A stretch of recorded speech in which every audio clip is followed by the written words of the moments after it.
And we are live. Can you hear me now? Can you hear me? No audio, no audio. What about now? Is there any audio now? Can you hear me? Somebody in the chat room, tell me if you can hear me. They can hear you. I got you on YouTube right now. All right, very good. So you don't show up the best player on the team. You don't hit yourself in the head with a bat. And then there were scenes, because these guys know that every minute that they're on the dugout, that they're on camera. There's a damn camera at the end of the dugout. There's a cameraman in the dugout. So whenever, that's why the guys, when they're talking about one another, you may see them go like this, put their glove over their mouth or turn the other way, because they know there's a camera. And he's hitting himself in the head and just doing all kind of stupid things and just acting un-Dodger-like. And then he tried to, take, credit or accountability for it and just made it worse. It's just really bad. And Caitlin Clark, I feel bad because before this whole thing started, this disrespect by the WNBA, I said that her stock is going down because she's changed. I think she's been reading her clippings. She's a flopper. She's a defensive just liability. And she's just, the flopping and the thing and the. Well, then she gets into a fight with, what's the child's name, Chris? Allison Thomas? Is that her name? The broad that put her neck, that punched her, fist in her neck. Punched her. Well, just put her fist in her neck. Yeah. Is that her name, Allison? I know it's Thomas. I think so. I think it's Allison. Well, anyway, but it wasn't even called a foul. They went on the ground, and the girl was pushing up like football players used to do. We used to do that all the time. Push off a guy's face mask to get up, just to, doesn't even hurt him or anything. Kind of turns his face, but you just do that. When you fall on a guy, you push off his helmet to get up. Hey, and it's all kind of show. Well, she did that on her neck, and it wasn't even called a foul. The WNBA looked at it, gave the girl a 1-game suspension, which is crazy. But that's just the beginning. Oh, that's just the beginning. Chris, did you see this? Did you see the 30-year poster they put up? Yeah, and she's not on it? They put up a 30-year poster. No, it's not that she's not on it. It's not that she's not on it. Angel Reese is on it. Yep. Paige Beckers is on it. Yep. Get this. Another Indiana Fever player is on it, but not Caitlin Clark. And if you don't know, she plays for the Indiana Fever. And one of her teammates is on it, but Caitlin Clark is not. It's so wild. I mean, it's, I was going to come in here and say, this is a race thing that these black girls hate her, which is true. But when the WNBA is involved, like that is like literally having a 50-year NBA anniversary picture and keeping Steph Curry off the picture, but putting Draymond Green in. That's exactly what it would be like. There's Draymond, and you're looking and you can't find Steph. Like, she's not the best player anymore. Don't get me wrong. That's why I went off the other day. She's not. I think Paige Beckers is better. I think Asia Wilson is better. I think there are 3 or 4 players that might be better than she is because, again, she's a defensive liability. She's a straight shooter. She's a great passer offensively, but she is a liability defensively, and you can't defend 5 with 4. But the ratings go down almost 50% when she's not in the game, and revenue went up 25% her freshman year, her rookie year, and they're flying not commercial because of this young woman. They should be kowtowing to her, and yet they are almost trying to, you know what I would do if I were her? I'd go to Europe. She's young enough. Let's see what your revenue is like without me then. And just go to Europe for a year or 2. Go see Europe. You're a young woman. Go travel Europe. Or just walk away. Go to NBC would eat her up as a commentator either for the WNBA or the NBA. All right, let's go. We're just getting started on this Friday. When we come back, the big story of the day, the jury in the Pacific Palisades fire came back deadlocked.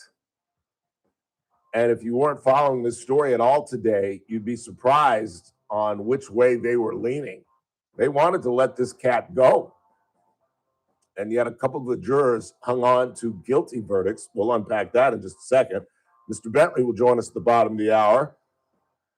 And we will talk a little bit more about Caitlin Clark, the officiating in the NBA, and there's sad news in the tennis world.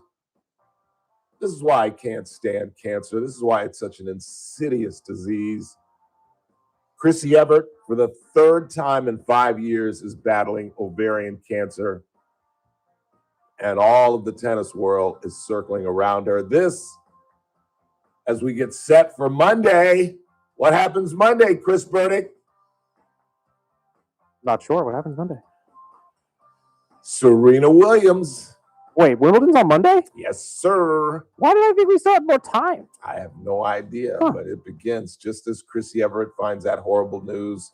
She will not be going to London, obviously. It's just a really, really sad time for the tennis world. But we're excited about Serena playing singles.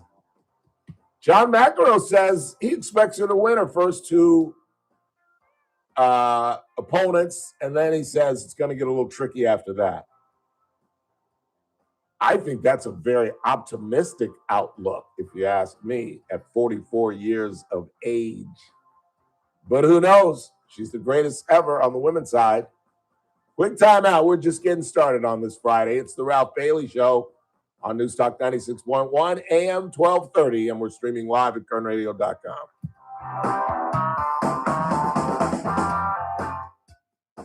Kern Radio, News Talk 96.1 and AM 1230, KERN.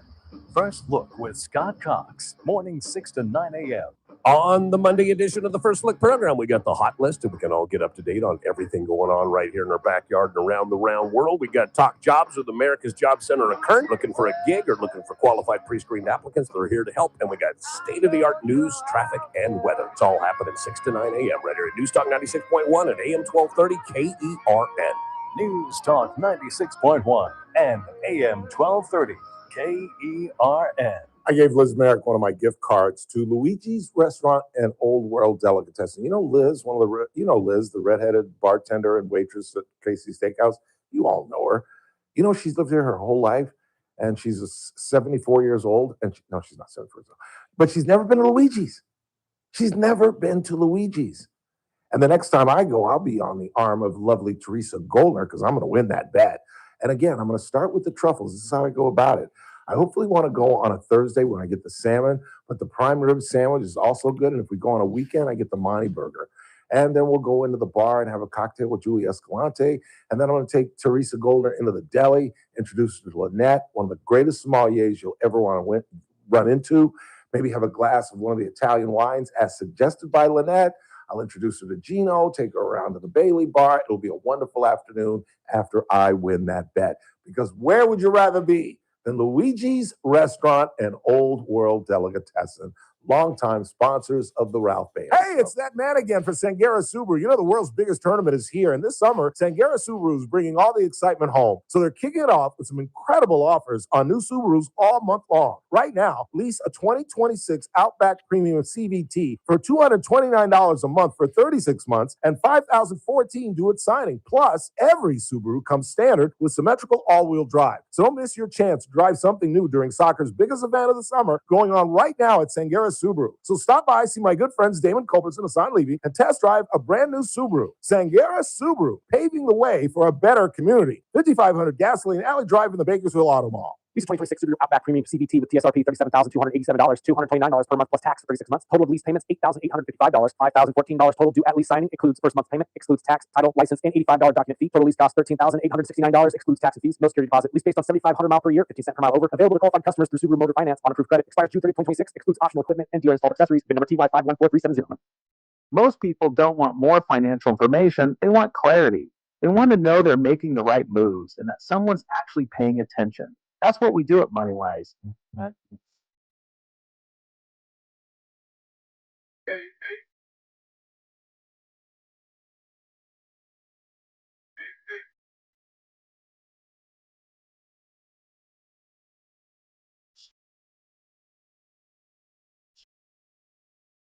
We help you organize your financial life, plan for what's ahead, and make decisions with confidence, whether retirement is around the corner or still years away. And now you'll find us in a new place, the historic Woolworths building, right in the heart of downtown Bakersfield. A piece of local history reimagined for what's next. Moneywise, thoughtful planning, real conversations. Visit moneywiseguys.com to get started. Securities offered through LPL Financial, member FINRA, SIPC. Investment advisory services offered through LPL Financial. LPL Financial and Moneywise Wealth Management are independently owned and operated.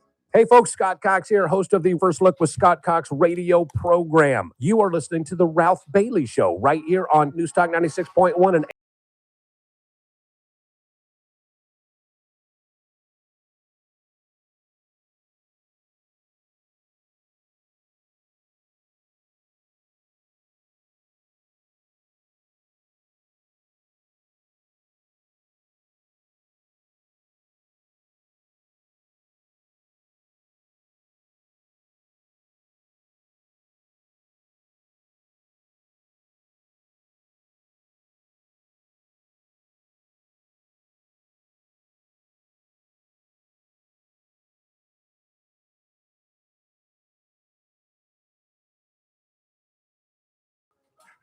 Please stand by. And there goes that, and there goes that, and there goes that. No, I brought it. Okay, good.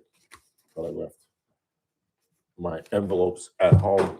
And a 10-2 deadlock with 10 of the jurors wanting not guilty for John Rendernecht, the 30-year-old who set a fire on the 1st of January on the 25th in 2025 in Lockman. And apparently the fire wasn't completely, they put the fire out, but apparently it had embers. It was still smoldering. And then a week later, that led to the Pacific Palisades fire. And some of the, I don't know the ins and outs. I haven't been following this that closely, but just reading in kind. You guys, I know it's fun in there, but we're doing a radio show in here. There was still smoldering under the ground, which led to the fire. And the facts that led to these guys, because again, well, let me just first let you hear one of the jurors who was absolutely thinks it's a waste of time for the DA to retry this case. That's how not guilty they believe this kid is.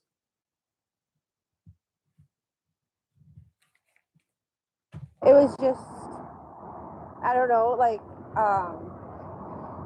it was hard. We all were very respectful with each other, and obviously we didn't get to talk about the case until we got to deliberate. And once we went into deliberations, I guess it was just, didn't realize how passionate some certain people felt. I thought personally I was not guilty, and I felt like I was going to be singled out and having to stand my ground and state my story. So I was kind of like a little relieved that I was on the more majority side instead of being that person who wouldn't budge, because I did say I wouldn't budge, but at the same time I was also open to, like, can we see more, can we do this, can we do that? But it just, we couldn't come to an agreement. What led the prosecution is the fact that he lied to the cops. He wasn't where he said he was supposed to be. They checked, you can't lie anymore about your whereabouts if you got a phone. You just can't, because they can track your GPS. And he lied about where he was.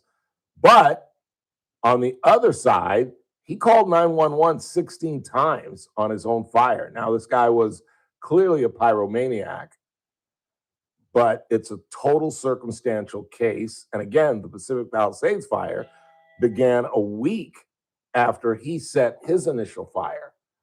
But the prosecution is dead set on prosecuting this thing again, despite the fact, a 10-2, and it was actually 11-1, but the one holdout convinced the other to join him or her in the not guilty verdict. And again, the jurors are talking. This thing is over. But like I said, the DA's office is going to retry this thing once again. And I don't see how in the world they're going to get a conviction after a 10-2 verdict. I just don't see it. And even one of the alternates, if you're an alternate on a jury, you have to act as a juror because you have no idea when you might be called. You have to pay attention. You got to take notes as if you're one of the jurors. And even the alternate said, I had him not guilty all the way. It was never in a question in my mind that this was not his fault and that he did not cause this thing, despite his background and some of the misstatements that he made to the cops. But you know, it really does open up the idea just how responsible Karen Bass and fire officials were. Did you all know that this initial fire began a week before the big fire, and that there was smoldering and stuff, that they could have snuffed this thing out? I did not know. Essentially, what we're establishing is that the Pacific Palisades fire was completely avoidable. And maybe I'm just on the late freight. Maybe everybody knew that, and I'm just late coming to the party. But to hear that is tragic. And that's one of the reasons that I thought for certain that Spencer Pratt would at least become one of the two finalists in the mayoral election. I didn't think ultimately he would win, to be honest with you. Not in a city 75% Democratic. That's just, the numbers are just too hard to overcome.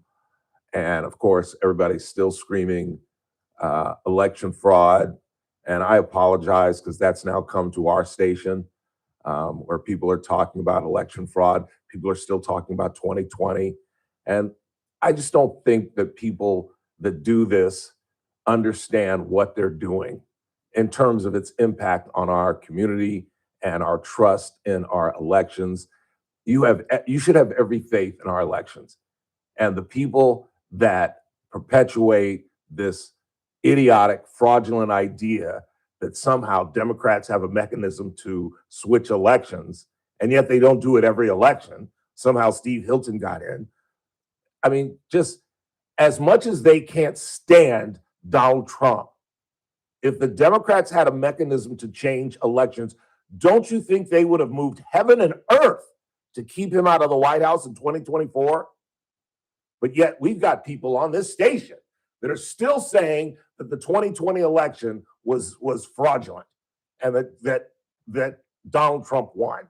And as I have said, do you understand the amount of massive fraud that has to occur to flip a president? Maybe you could flip a mayoral election. Maybe you could even flip a city council election here in Kern County, which you couldn't. I'm just saying hypothetically, you couldn't. But let's just say you could. Do you know how much fraud it would take to flip a presidential election? So one would think with that type of massive crime and all of these people making all of these allegations, that somebody would present you with just one piece of evidence, just one iota of evidence, strong evidence that could say, yeah, there it is. There it is. 6 years? You got 6 years to figure this out, and no one has. And it hurts my heart that on my radio station, you have to listen to people telling you that it's fraudulent and undercutting our faith in democracy, essentially, in the most basic thing that we do, and that is elect people. Are there flaws in our election system? Have you gone crazy? We accept ballots 7 days after Election Day. Of course there needs to be changes. Of course we do it in California as stupidly as any of the 50 states, because every state can do it any way they want. But to claim that it's fraudulent and we can flip elections, it's just, it's. Remember the word of the week. What's the word of the week, Mr. Burdick? Delusional. Delusional. That is the word of the week. And thank God we're going into another one, so I'll come up with another word of the week. We've got some other bizarre stuff. Wait till you hear J.D. Vance later in the broadcast, who compares himself to Nixon and said that the deep state took down Richard Nixon. Well, you know, this is like Aaron Judge getting a fastball right around his chest. I mean, this is right in my wheelhouse. I'm not that smart, as I tell you almost every day. But there are a couple of topics that I know quite a bit about. Watergate just happens to be one of them. And for any human being to say that the deep state took down Richard Nixon was the deep state. Quick time out. Mr. Bentley joins us next.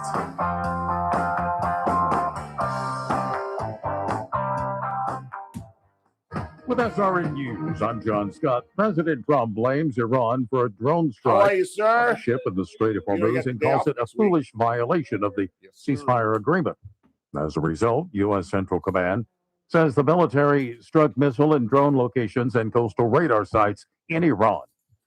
Search and rescue efforts took place across Venezuela as humanitarian aid began to arrive following powerful twin earthquakes that killed at least 920 people, injured thousands, and left many more missing. Texas public schools will require students to read Bible stories under a reading list approved by the state's education board. The required reading list approved by the Texas State Board of Education will widen conservative efforts to bring more Christian teachings into U.S. classrooms. This is SRN News. You've probably heard all those ads for life insurance. Kern Radio, News Talk 96.1 and AM 1230, KERN. Headlines from the KERN newsroom. I'm Chris Davis. The cause of a wreck on I-5 near Highway 43 Thursday morning just after 5 has yet to be determined, says the Highway Patrol. They say a Subaru ran into the median, hit a concrete barrier, went into the air 150 feet, then hit a concrete wall, and that's when it burst into flames and the driver died. CHP is trying to determine whether drugs or alcohol may have been a factor. The sentencing for 26-year-old Eduardo Gutierrez, who was 24 when he killed his 3-week-old son Valentin in 2024, has been delayed. The public defender says he needs more time to get all of the paperwork done for any parole hearing that might happen. Gutierrez was scheduled to be sentenced this week. I'm Chris Davis in the KERN newsroom with news every half hour and when it breaks on News Talk 96.1 and AM 1230, KERN. Hey folks, Jeff Salters here, noted barbecue guy. Yeah, that's right, Bakersfield's best barbecue. And I'm here with my good friend Michael Binge. You know him as, hey folks, it's Michael Binge, noted barbecue connoisseur. So I'm going to do a little on-the-spot interview here. Michael Binge, you come here once, twice a year now. You get to come hang out. Your family's here. And every time you come, I know you always get you just a grip of barbecue. So Michael Binge, what's your favorite Salty's barbecue item? Well, you know, bud, I have to get a bunch of food because I got a big family out here. So we always load up on family packs. Could be 2, could be 3, but then we have to get extra bread and extra sides and spicy mac and cheese and the green beans. They absolutely love that stuff. So you know what I'll be doing? I'll be doing that tomorrow night. You can find us at 9425 Rosedale Highway or 6801 White Lane. Or if you want, you can go to saltysbbq.com and order online. Salty's Barbecue and Catering, California Grill, Texas approved. Oh, it's good. First Look with Scott Cox, morning 6 to 9 a.m. On the Monday edition of the First Look program, we got the hot list, and we can all get up to date on everything going on right here in our backyard and around the round world. We got Talk Jobs with America's Job Center in Kern, looking for a gig or looking for qualified pre-screened applicants. They're here to help, and we got state-of-the-art news, traffic, and weather. It's all happening 6 to 9 a.m. right here at News Talk 96.1 and AM 1230 KERN. News Talk 96.1 and AM 1230, KERN. Hey, it's JR Flores. Catch my show, The JR Show, starting at 1 p.m. Now back to the Ralph Bailey Show on News Talk 96.1 and AM 1230, KERN.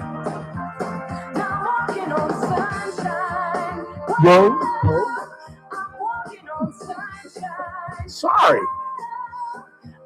Didn't mean to wake you up. And don't it feel good? It does feel good. It's a Friday with 80-degree temperatures coming up this weekend. Enjoy, get out and do something. But in the meantime, as those who are watching on YouTube can see, KGT entertainment reporter Rick Bentley live in studio. How are you, sir? I am. It does, and I can't get a game on Sunday morning. Okay. But I was hoping to get in 36. Starting to play well, Rick. There's miniature golf. You can always just take it. It is so bizarre that you say that. Why? I'm going there tonight. There you go. See, you can practice your putting. Well, it has nothing to do with golf. It has nothing to do with golf. Oh, I see. Yes, dinner, cocktails, and then cocktails there because they serve cocktails apparently. Really? Yeah. Wow. Should I suggest go-karting? Be there. Why not? Something different. Sure. Batting cages are there too. We'll do the batting cages. I can show, on. I can show off. Oh yeah. What if I never hit the ball? Full of Mookie. I don't know if what speeds are there? That I couldn't tell you. I Yeah, could do it's highly- 60. I don't think I could do 70 or 80 I anymore. doubt it goes up to 80. Oh yeah, it wouldn't. No. I mean, I think No? 60 is probably the cap. If I'm being I honest. could hit 60-mile-per-hour fastballs. I know I could. Probably have a softball option too. I don't do softball really No? well. No, No. that was not a good Do the softball batting play. cages. Step in front of the first pitch. You're hurt. You're done. You get Happy sympathy. Gilmore. It's perfect. One of our hobbies as teenagers was to get extremely, extremely intoxicated on marijuana and then go to miniature golf in Encino and play for money. And giggle your way through it. No, we were extremely serious. Really? Yeah, we'd play a buck a hole, Yeah. and the 8-year-olds would curse us out. Because, come on, you guys, shut up, kids. This is a $3 putt. What's the matter with you? And yeah, it was ridiculous. We were like 16, 17 years old. And then you had a snack between each one of the holes too, didn't you? We'd have a pizza. Okay. Yeah. We would literally stop and have a pizza. We played 36 holes a night. It You was lived great. You've lived a full life. I would have lived a weird life. But yeah, it was. We thought it was the most fun in the world. Yeah. What's going on? I have spent the week watching some of the greatest acting in my life. Wow, that's a pretty big intro. Yeah, it was World Cup. Oh, Good Lord. flopping.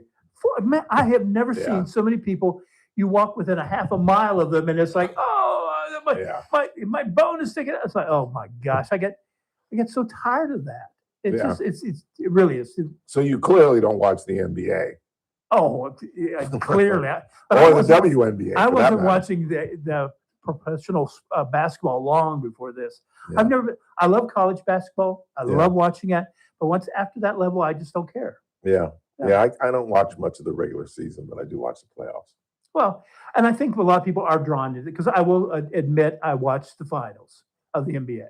Yeah. Because at that point, when you play what 500 game season or whatever it is, and the stars set out for 499 of them, it's like, well, why should I watch all that? Yeah. I'll just wait till we get to the finals where we know at least the stars are going to play Yeah. or flop. What is the draw to FIFA? I mean, I see women going nuts over this. Is it the country? Is it the country rival? Or I don't understand.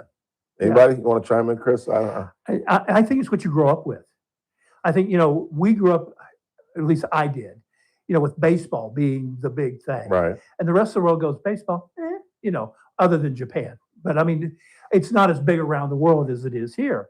And I think that's it. Soccer has been played around the globe for so long that it really does become country against country. And this pride, even within a country, look at Great Britain, all those rivalries there. And so that's what you grew up with. And so that's what you have a fascination with. Yeah, I think it's the countries. I have a lot of Latina friends who probably have never watched soccer in their life that are going to bars and they're wearing the flags. And I saw the Zaninoviches at Tolo Wines opening up early for the Croatian matches. And it's country pride is what it is. And you know what? I love that. I don't mind it. I love that people are getting Greg Kern, what's going on, man? Come on in and say hi. Oh. Come on in and say hi. Yeah, come and let everybody see you. I was Come just on making in fun here. of soccer, so come on in. You know Rick Bentley. Yeah. You guys are rival television stations. You got to come in this way so they can see you. What are you up to these days? What are you up to these days? I'm just hanging out, man. Greg Kern, ladies and gentlemen. Say hi. Hey, everybody. You look good, man. I'm good, Jackie. Thank you. Thank you. Every Good. Friday I wear my Jackie jersey. When's the last time you were behind home plate at Dodger Stadium? Jackie Robinson Day. There you April go. 15th. There you go. What are you guys talking about? Films, entertainment. You seen anything good lately? You haven't been to a movie in 2 years. What's the last movie I've seen, like Rocky 2? That Rocky 2 was great. They should do a 3 and a 4. That would be just wonderful. When it comes to movies, you got the wrong guy here. Yeah, I don't. The wrong Yeah. guy. I mean, I like movies and all, but I just don't see them. Yeah. I spend my time on Yeah, but- Netflix watching stand-up comedians that I like. I'm going to stereotype you. When you watch a movie, do you want to see like Field of Dreams, or The Natural, or Rudy, or the sports films, which draw you? I don't know. I like suspense movies. Okay. I like mystery movies. I like action movies. I do like a good sports movie. Don't get me wrong. Well, yeah, because there's that Yeah, natural Field drama. of Dreams. I love Field of Dreams. But Not as much Rudy, but yeah, it was okay. Oh, come on. No, it was okay. Well, while I got you here, I got to ask you a couple of sports questions that we're going to talk about later. I'm just going to say two names and let you go. Uh-oh. Caitlin Clark and her treatment. Oh, I think they got to clean that up a little bit. She's getting roughed up a little bit. Now, I got to say, I don't like her body language a lot on the court. That's what I've been saying. Yeah, I don't like her body language. She sometimes looks and feels entitled. But I also think that they are getting away with a little bit there. They make a 30-year anniversary poster. They put another Indiana Fever in the poster. They put Angel Reese in the picture. They put Paige Buckers in the poster. But Caitlin Clark's not in the poster. They don't get it, do they?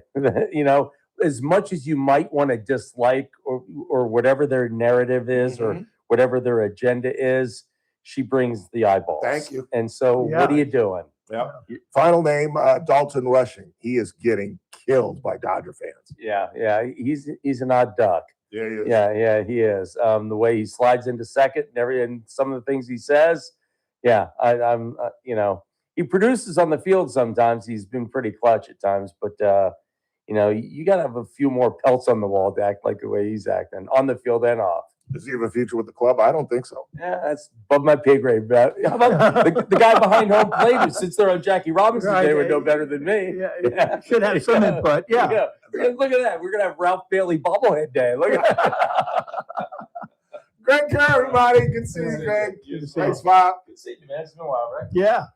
That was I was doing The bell ringing. bell ringing. Yeah. Yeah. I'll be calling on you again this year. All right, man. All right, man. All Good right. to see you. Greg Kerr. Check him out at KBAK. Anyway. Actual That was entertainment. fun. You want Yeah, to that talk was fun. actual entertainment? Yeah, what do you got? Well, we could talk about, we missed talking about Toy Story 5. Yeah, how's it doing? I liked it. It's doing gangbusters. Is it really? It could end up being the highest grossing Toy Story movie of all time. Really? Yeah, it had the biggest opening weekend of any of the Toy Story movies. So what is the plot for this one? The simple plot is the fact that it's tech versus traditional toys. Okay. You know, is it good? That's an interesting premise. Yeah, I like the idea. I love the idea that, you know, is tech, when you're staring at a screen and you're doing all that, is that actual play? And is that as good as taking and using your imagination with toys? And so, and obviously the toys, which has been in the, you know, the key of all these movies, say no, our owner needs to be out playing. It needs to be interacting with other kids. The tech is arguing, well, they're still interacting. They're just interacting through the template. So it's a game called Lily Pad, which has a lot of kids games on it, but also has a way for kids to communicate. So I love that whole idea. And, you know, it gets to a sort of a good idea. It's like, well, play is play. And if you know, as long as kids are being stimulated somehow, then that's a good thing. Yeah. And so I do feel like this is going to be a transitional film. I think this is probably going to be the last time we see Buzz and Woody as even major characters. Still Tim Allen and Tom Hanks. Right. They both have sort of been talking about weaning themselves off the project. And this one becomes Jesse's movie, the cowgirl. And Who is Joan Cusack. Oh, okay. And Love her. She's great. I've Love always her. liked the Jesse character, full of energy. I have no problem with the franchise going in that direction. And as much money as it's making, I really feel like they're going to keep it going with her. My favorite Joan Cusack movie is not my favorite, but one of her best performances, in my opinion, was In and Out, the gay picture with Kevin Kline. Oh, yeah. Where he doesn't think he's gay and he's about to marry Joan Cusack. Yeah. Tom Selleck plays the National Enquirer reporter who is gay and kind of helps him come out of the closet. And Joan Cusack plays the left at the altar bride, and that's where the hijinks begins, as they say. But I thought it was a brilliant. And especially after she gets stood up. Yeah. And she's in the wedding gown. That's one of the best scenes of the film. And it's kind of sad that Joan Cusack hasn't been doing a lot of acting over the last 5 years. Yeah. Sort of pulled back from Hollywood. And of course, this movie's pulled her back out. And it's nice to see her out there again. Yeah. I think she's very talented. I did run an interview on KGT with her. You know, they send you these little pre-recorded interviews. And she's very stilted in the way she talks in person. It's very deliberate talking. Yeah.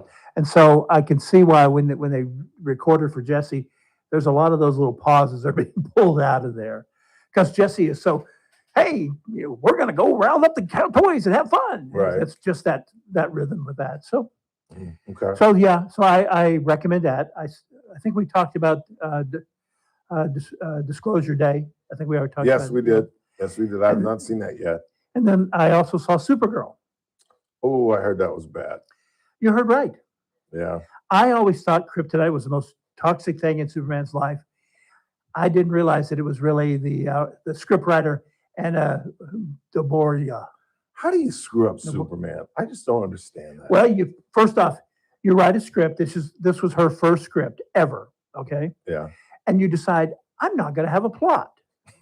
I mean, basically, the whole storyline is Crypto, the dog, gets poisoned, and Supergirl has to track down the guy with the poison.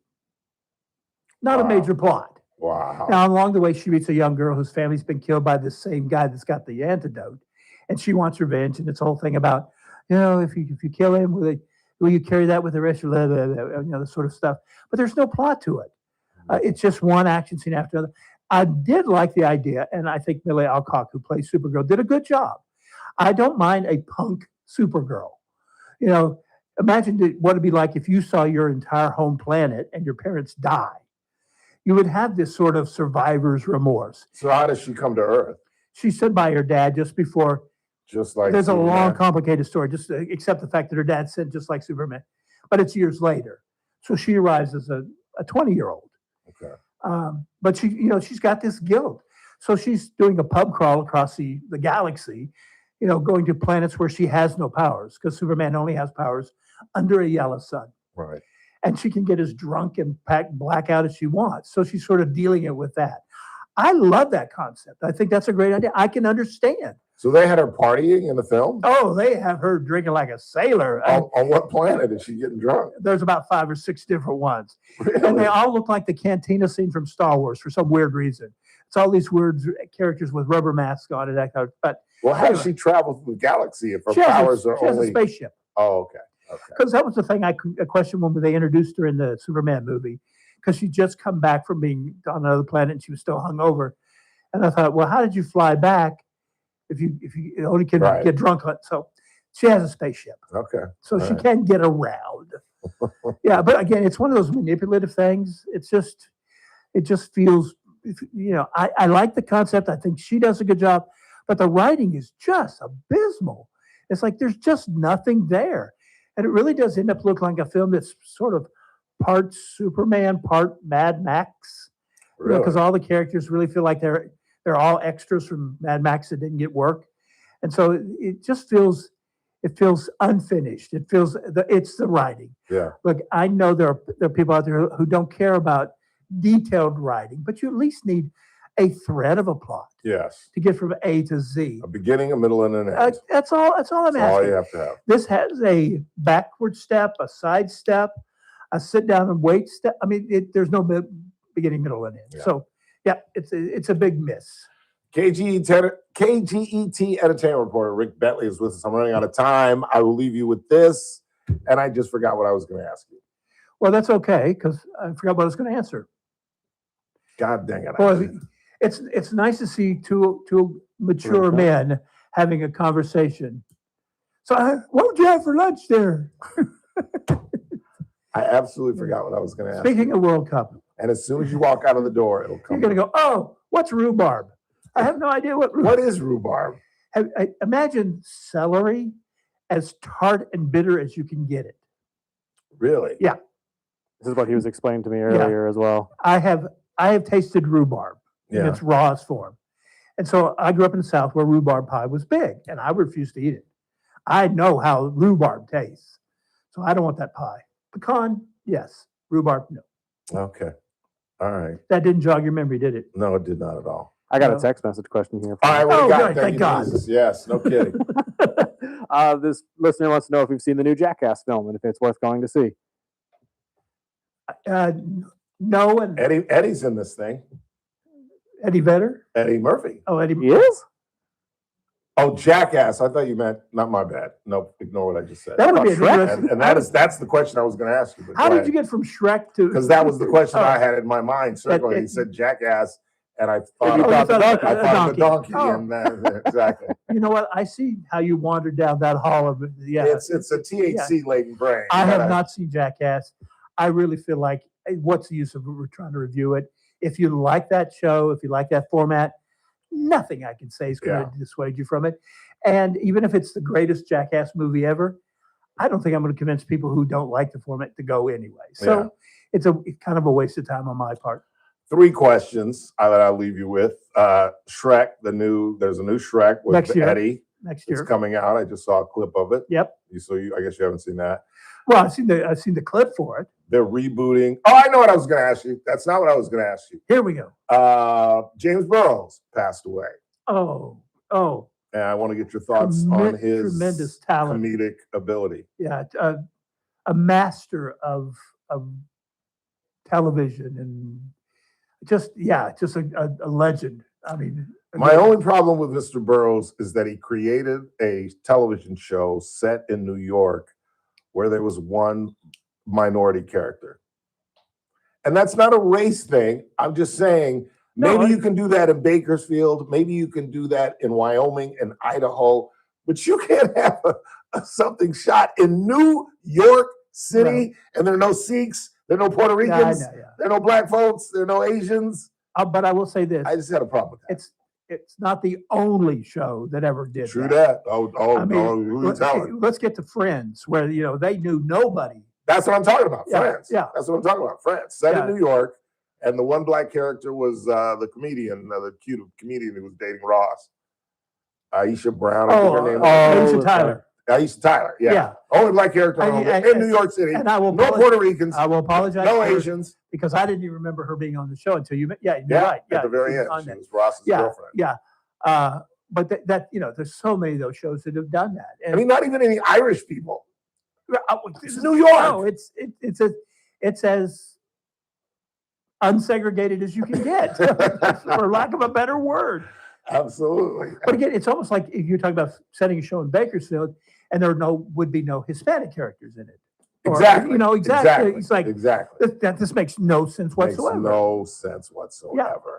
Have a wonderful weekend, sir. You have a Friday off. We have a short week coming up, but we'll see you in a couple of weeks. And Kerneck will be here. Outstanding, Kerneck, the magnificent Rick Bentley, everybody.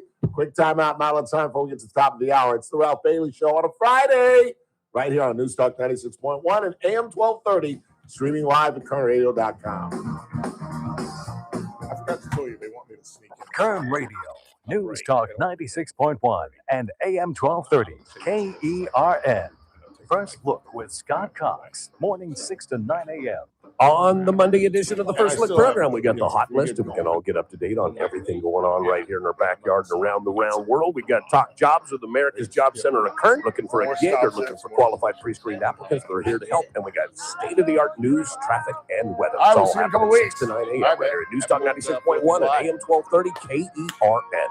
News Talk 96.1 and AM 1230. KERN. Are you paying too much for term life insurance? A man age 50 non-tobacco user can obtain $500,000 of coverage for as little as $110 per month, level rate for 20 years. That's right, guaranteed level rate for 20 years. Call Term Busters for a quote, 1-800-908-7636. You're probably paying more than you should. Call 1-800-908-7636. Sample rate for preferred non-tobacco rate class, exam required to qualify. For details, call 1-800-908-7636. Paid for by Robert Livinger, insurance agent. The U.S. Treasury just released its official financial report for 2025. Buried in it is a startling admission. By its own numbers, it appears the U.S. government is insolvent. When governments go this deep in debt, they print money, raise taxes, or cut benefits, none of which can help protect you. That's why people move part of their savings into physical gold and silver. Call Monetary Gold at 877-NOW-GOLD for their complimentary gold and silver guide. That's 877-NOW-GOLD. Call Monetary Gold now at 877-NOW-GOLD. Do it before the next headline, not after. Performance may vary. You should always consult your financial and tax professional. Did you really think Pure Talk was just going to sit back and watch America turn 250 years old without doing something awesome to celebrate? Of course not. That's why they're raising $250,000 for America's Warrior Partnership by the end of July. America's Warrior Partnership is on the front line of preventing veteran suicide. They've had extraordinary success, and here's how you can help. When you switch your cell phone service to Pure Talk this month, you'll be invited to round up to support America's Warrior Partnership. No pressure, but if you do, Pure Talk will match your donation dollar for dollar. And to further celebrate 250 years of our extraordinary democratic republic, Pure Talk is offering unlimited talk, text, and data for just $34.99 a month. Dial pound 250, say Mike Rowe. That's pound 250, say Mike Rowe. And happy birthday to us. Hey, folks, Scott Cox here, host of the First Look with Scott Cox radio program. You are listening to The Ralph Bailey Show right here on Newstalk 96.1 and AM 1230 KERN.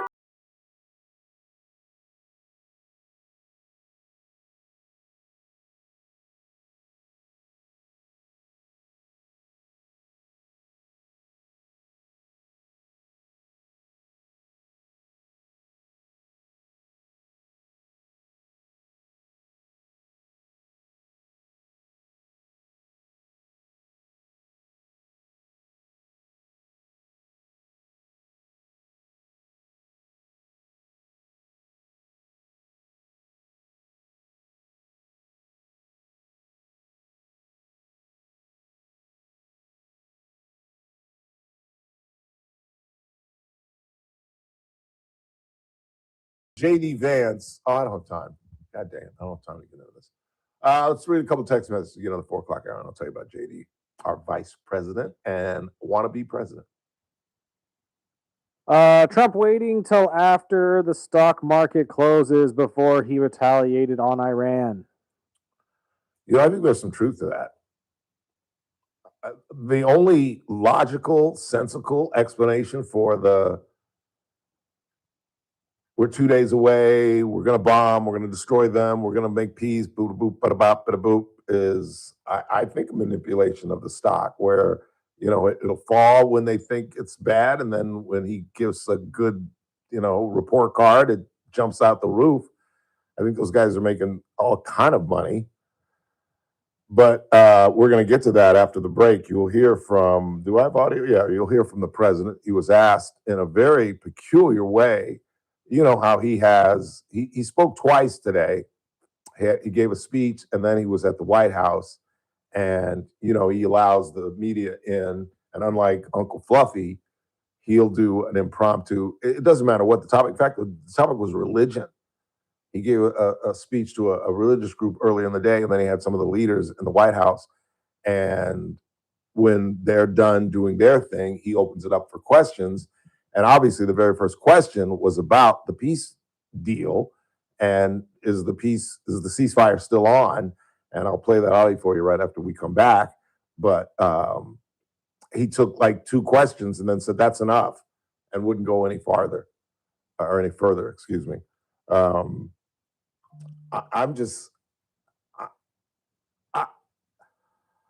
trying to select my words carefully. I'm scared. I really am. I am afraid, because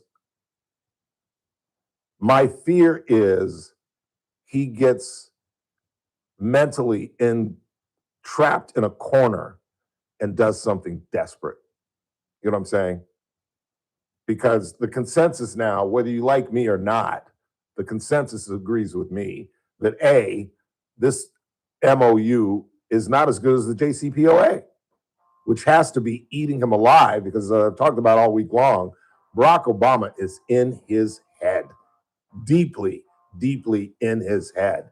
And this agreement that we have made, where today the Iranians are going to make millions and millions of dollars, makes the JCPOA look like a genius agreement. And I was one of the biggest detractors and critics of this thing. But this deal, where we're giving them money and we get nothing back, are you kidding? We head into the 4. It's the Ralph Bailey Show. I would stick around if I you.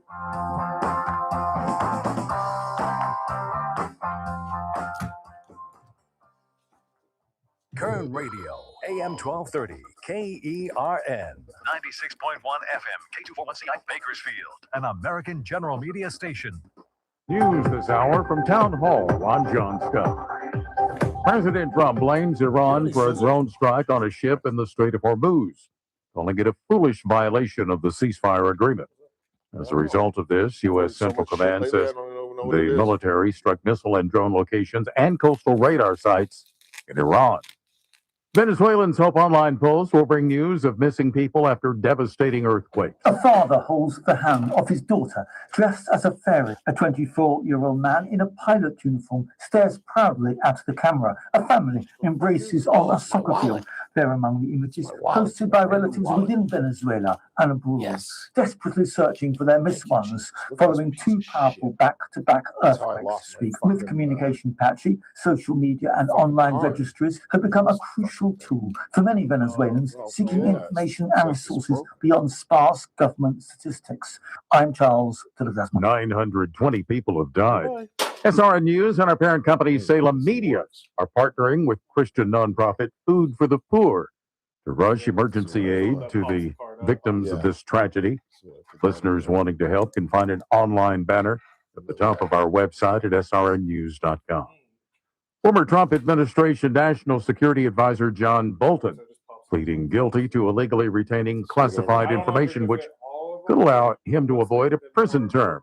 U.S. Attorney Kelly Hayes. He also knew the damage to national security that could be caused by mishandling that sensitive information. Nevertheless, as Mr. Bolton just admitted, he put our national security at grave risk in violation of the law. Bolton pleaded guilty to a single count of illegally retaining national defense information. More on these stories from townhall.com. If you have unfiled taxes or are in debt to the IRS, this is important news. Did you know the IRS has programs specifically designed to help people struggling with tax debt? Powerful tax assistance programs that can save you thousands if you qualify. No one knows these programs better than the experts at Optima Tax Relief, America's most trusted tax resolution firm, A-rated by the Better Business Bureau. Their award-winning tax attorneys and licensed professionals have resolved over $3 billion of tax debt for their clients. One call to Optima can start the process, helping to put an end to your worries about wage garnishment, asset seizure, and other aggressive IRS actions. Find the best options to solve your tax problems. Call the experts at Optima Tax Relief today for a free consultation. Call 800-965-1433. 800-965-1433. 800-965-1433. Optima Tax Relief. Some restrictions apply. For complete details, please visit OptimaTaxRelief.com. Kevin Hickson. Tourists visit. From the KERN Newsroom, your live and local news updates. The car hit a barrier at high speed. I'm Chris Davis. That is what sent a Subaru flying in a wreck Thursday morning just after 5 on Interstate 5 near Highway 43 in an area north of Buena Vista Lake, says the California Highway Patrol. They say they are not sure why the car went into the median, which is where the first collision happened. Then the car hit a concrete wall and caught fire. CHP says the driver, who they ID'd only as a man, died at the scene. They are trying to determine whether drugs or alcohol may have been a factor. The man who died in a wreck on Highway 58 Friday that resulted in a brush fire that eventually became the Star Fire and burned more than 500 acres in all has been ID'd by the Kern County Coroner's Office as 28-year-old Eric Daniel Garcia of Bakersfield. He was thrown out of his car when it hit a ditch and went down the side of a mountain on Highway 58 at General Beale Road. A former Beardsley School District employee who manipulated one young girl into having sex with him and admitted he coerced another teenage girl into sending him nudes on Snapchat by telling her that he would hurt himself if she didn't, has gotten his sentence. Aldrich Cadiz, who was employed at San Lauren Elementary, was sentenced to 2 years' time served and ordered to register for life as a sex offender. He pleaded no contest last year. The people in Cattle King Estate say they have had it with a huge debris pile that just keeps getting bigger, and that includes tires, trees, all sorts of various kinds of junk, too. They tell ABC 23 the mess, which is on a hillside near the Kern River, has attracted thousands of beetles. The site may belong to a construction company, and the neighbors there say it's time the city does something about it. I'm Chris Davis in the KERN newsroom with news every half hour and when it breaks on News Talk 96.1 and AM 1230. KERN. Coming to the rest world in a month from now, this Hollywood big shot's gonna give you what you want. Too late. They start shooting in a week. I'm gonna make him an offer again with you. The Ralph Bailey Show. News Talk 96.1 and AM 1230. KERN. And I've seen the promised land. I may not get there with you, but I want you to know tonight that we as a people will get to the promised land. Call in or text to 661-842-KERN. That's 661-842-5376. Listen live at KERNradio.com. Now, the host you've been waiting all day for. Live from the KERN studio, here's Ralph Bailey. Hour 2 of the broadcast on this Friday, 26th day of June. Don't forget, got a short week next week. We are off on Friday, so we head into the 250th celebration of this great nation. And isn't it sad that, I don't know, what would you give the country right now? Our status as a nation. C. I'd give it a C plus. I really would. I think you're being generous with the plus. I am. I think the problems that exist in America, number one, is healthcare. I think healthcare is the number one issue. It's not politics. It's not race. It's not sex. It's healthcare. The inability for the elderly to get proper healthcare, the inability for poor folks to get proper healthcare, the amount that we pay for healthcare, our insurance has gone crazy. And the responsibility, I just got back my bill for my forehead, getting this thing removed. It was $800, and my insurance, I mean, they take a large portion of it, but I'm still stuck with a bill. And, it was Hemel Cothry who once said, you got insurance, take advantage of it. No, not really. Not really. And the fact that, as you hear me repeat, I believe, I don't believe, I think it's a fact that we are in the midst of a mental health pandemic where, I just learned of a personal friend that took his life. They had the celebration of life just a couple of days ago. A young man just took his life, and it's just with children and a family. And this guy who's found not guilty for the Pacific Palisades fire. Okay, maybe he's not guilty, but he's still a nut job. He's still a pyromaniac. Let's not forget that. Even if the fire that he started didn't create the Pacific Palisades fire, this guy, if you look back into his past, he hates billionaires. He wanted revenge. That's why I was so shocked that he was found, well, he wasn't found not guilty, but the jury overwhelmingly voted 10-2 not guilty, and only 2 voted for guilty. And as I said, we played some of the audio for you earlier. One of the jurors was saying, I think it's stupid for the prosecutors to try this again. But I think they almost have a duty to. But yeah, it's bizarre, as we should be going of this thing, united as a country. I just, you hear Joy Reid. We played you that audio where this idiot said that the black people that she knows aren't celebrating the 4th of July. Oh, yeah, they'll barbecue and meet at somebody's house, but we don't really feel good. Well, I don't know who she's representing. I don't know when the vote went out electing her king of all blacks, because I certainly didn't vote, and I certainly wouldn't have voted for her. And to say things like that is just, we are so incredibly divided. It is amazing. And for my money, I think the race issue is getting worse. I think it's getting worse and worse. And every time we have an incident like the situation in Texas with a black child and a white child, it's automatically a race issue, when race really has absolutely nothing to do with it. And you know me, I think race has something to do with just about everything. I do. But not in violent confrontations between 2 teenagers. That's the one area where you would think that race has nothing to do with it among children. You know what I'm saying? Children, you would think, are too young and naive to think in black and white, but maybe not. Maybe not. As I mentioned, J.D. Vance was at the Richard Nixon Foundation and was comparing himself to Richard Nixon and just saying some unpresidential things. And I don't mean that in terms of decorum or would a president say these type of things? These are things the president would say. No, I mean they're unpresidential, meaning, dude, you're about to eliminate yourself from being president.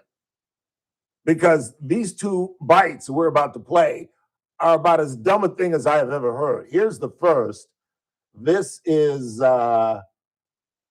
his first historical look back on Richard Nixon and his presidency. His historical legacy is enjoying a bit of a renaissance, but I think deservedly so. As I joked with Robert backstage, if Watergate happened tomorrow, it would be like a 12-hour news story. Like, the idea that it would have taken down a presidency is crazy. Crazy is a good word, but you're the crazy one.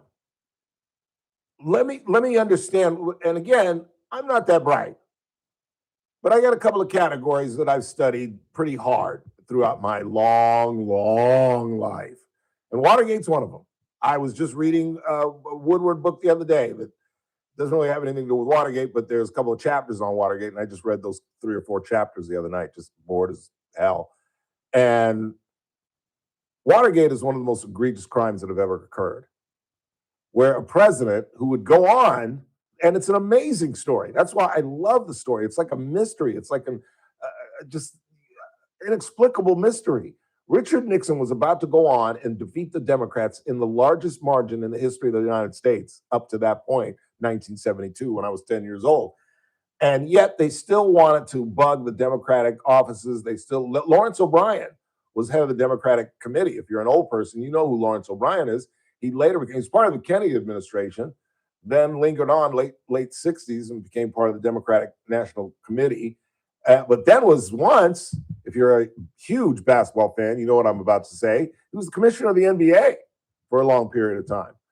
And it was one of the most bungled, idiotic, stupid mistakes ever made. And it gets back to the theme of this show. It's never the mistake you make, because Nixon had an opportunity to walk away from this thing, but instead it's what you do after the error, and that was the cover-up. That was the cover-up. And for J.D. Vance to say that it would be a 12-hour story, this was a 2-year story that kept leaking and leaking and leaking, and it led from one subordinate, and it went higher and higher and higher. That's what made the story linger so long, because it looked like it was just E. Howard Hunt, a couple of former CIA cats, and some of the Cuban exiles that they used in the Bay of Pigs. Yes, the CIA was involved with the Bay of Pigs, and that's another reason why they whacked Kennedy. And I think E. Howard Hunt is involved in that. That's a whole nother discussion. And as they continued to go up, and the biggest thing that caught Bob Woodward's attention was the fact that in a simple burglary, these guys had some of the highest priced attorneys in the world.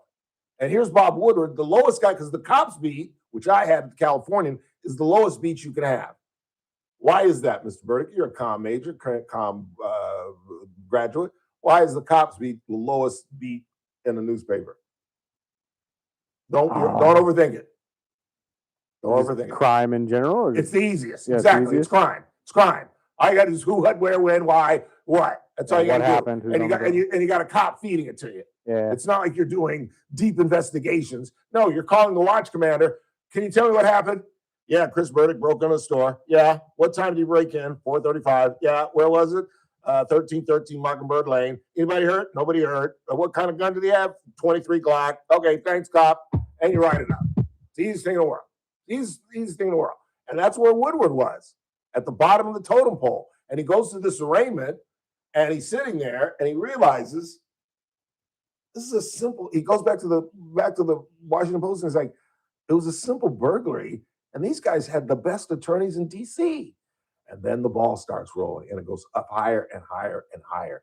And then, as most of you know, or I hope some of you know, John Dean, the White House counsel, goes to Nixon and says those famous words, there's a cancer on the presidency and it's growing and it's affecting the White House.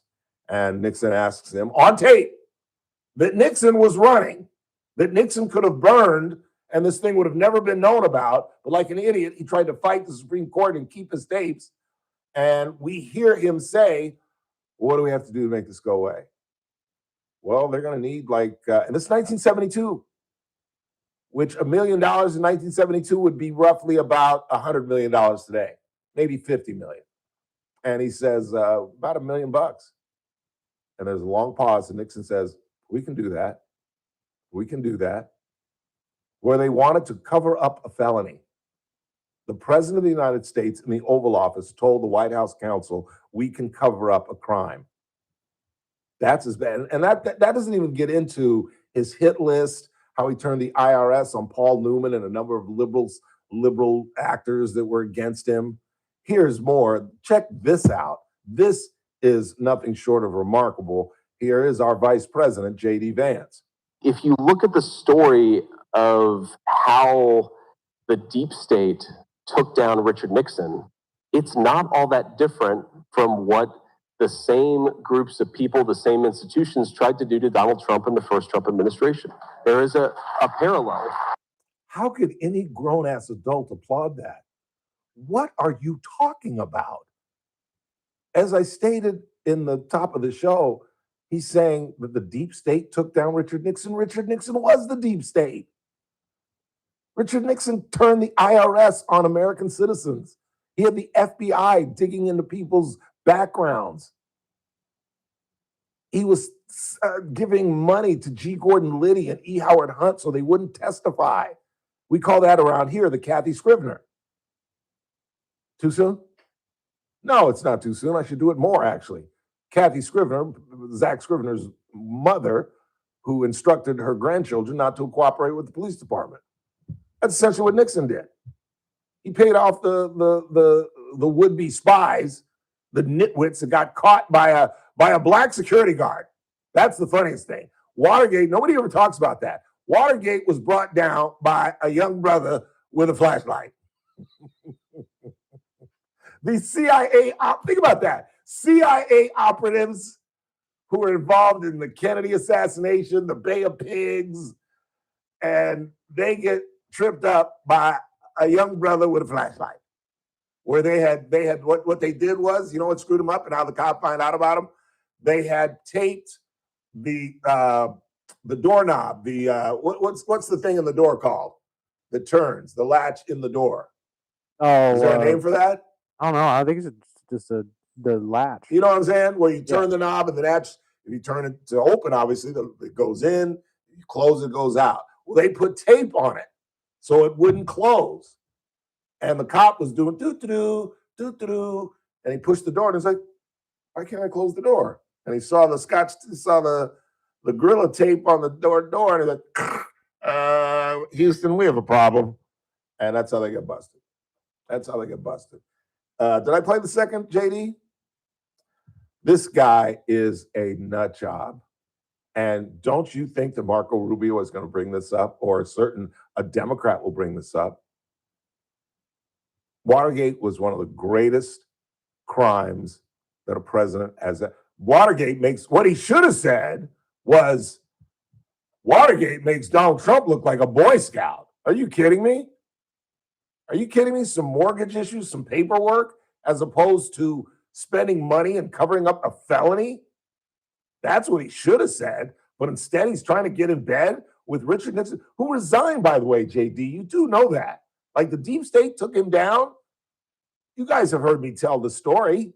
Barry Goldwater, who had just run for president in 1964, losing to Lyndon Johnson, and was the senior leader of the Republican Party in the Senate, came to Richard Nixon after he tried to fire the special investigator and wouldn't turn over the tapes. And then they finally got the tapes and they heard all the nonsense. And it was Barry Goldwater who went up to him right around my birthday, because Nixon resigned, I think, a couple of days after my 12th birthday.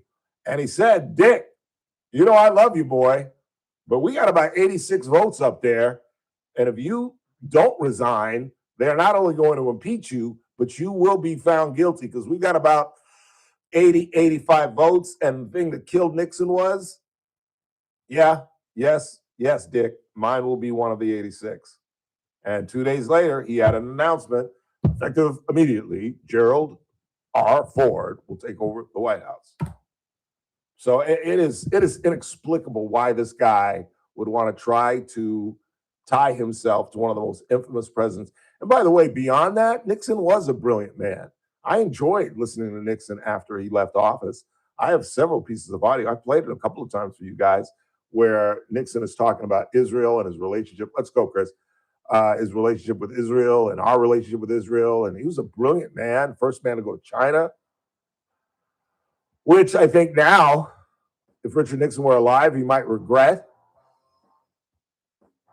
opening our doors with China. I'm not sure that was a brilliant move, but at the time it was seen as brilliant. Nixon was the only one that could do it because he was so anti-communism. In fact, that's how he made his bones as a politician, is fighting communism in the 1940s. He and John Kennedy had a fascinating relationship. They both entered Congress at the same time, right after the war, 1946. They were both in the Navy during the war. They both entered the Senate at the same time in 1952. And then their paths swayed a little bit. Nixon, a young Republican, gets tapped by Dwight Eisenhower, who couldn't stand Nixon, and puts him as vice president, which is the worst thing that could have happened to Nixon. And then, of course, they face off, he and Kennedy, in 1960. Kennedy wins. Kennedy gets shot in 63. Nixon comes to California to run for governor, gets beat. Mary Kay Shell, Joe Shell, her husband, played a role in that gubernatorial race that Pat Brown, Jerry Brown's father, won. And then Nixon makes one of the greatest comebacks in the history of politics. Loses the presidency, which only 3 men have lost and had a second shot at winning. Grover Cleveland, Mr. Trump, and Nixon. He loses in 60. He loses the gubernatorial race. Says you won't have Tricky Dick to kick around anymore. And then comes back and wins the presidency in 68. One of the most amazing things in the history of the world, which of course would have never happened if it weren't for Sirhan Sirhan. Quick timeout. Not a lot of time before we get to the bottom of the hour. We still got lots to talk about. LaMelo Anthony is in Minnesota. Does that help? LaMelo Anthony? What'd I say? LaMelo Anthony? No, LaMelo, my bad.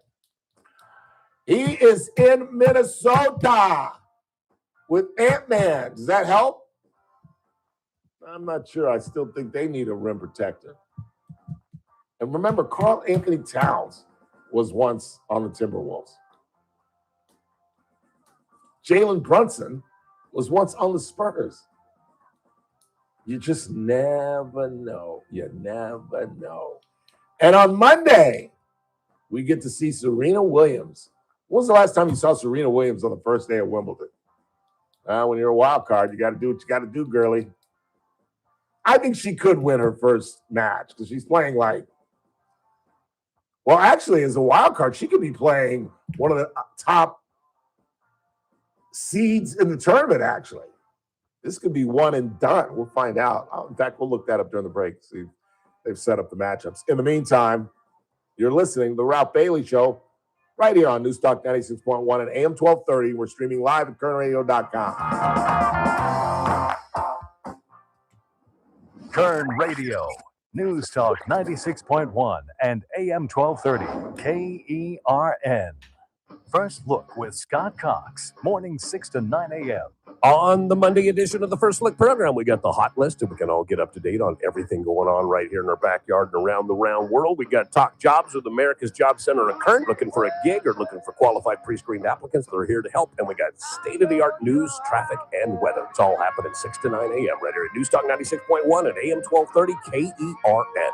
News Talk 96.1 and AM 1230, KERN. I'm headed to KC Steakhouse tonight simply to beat the heat.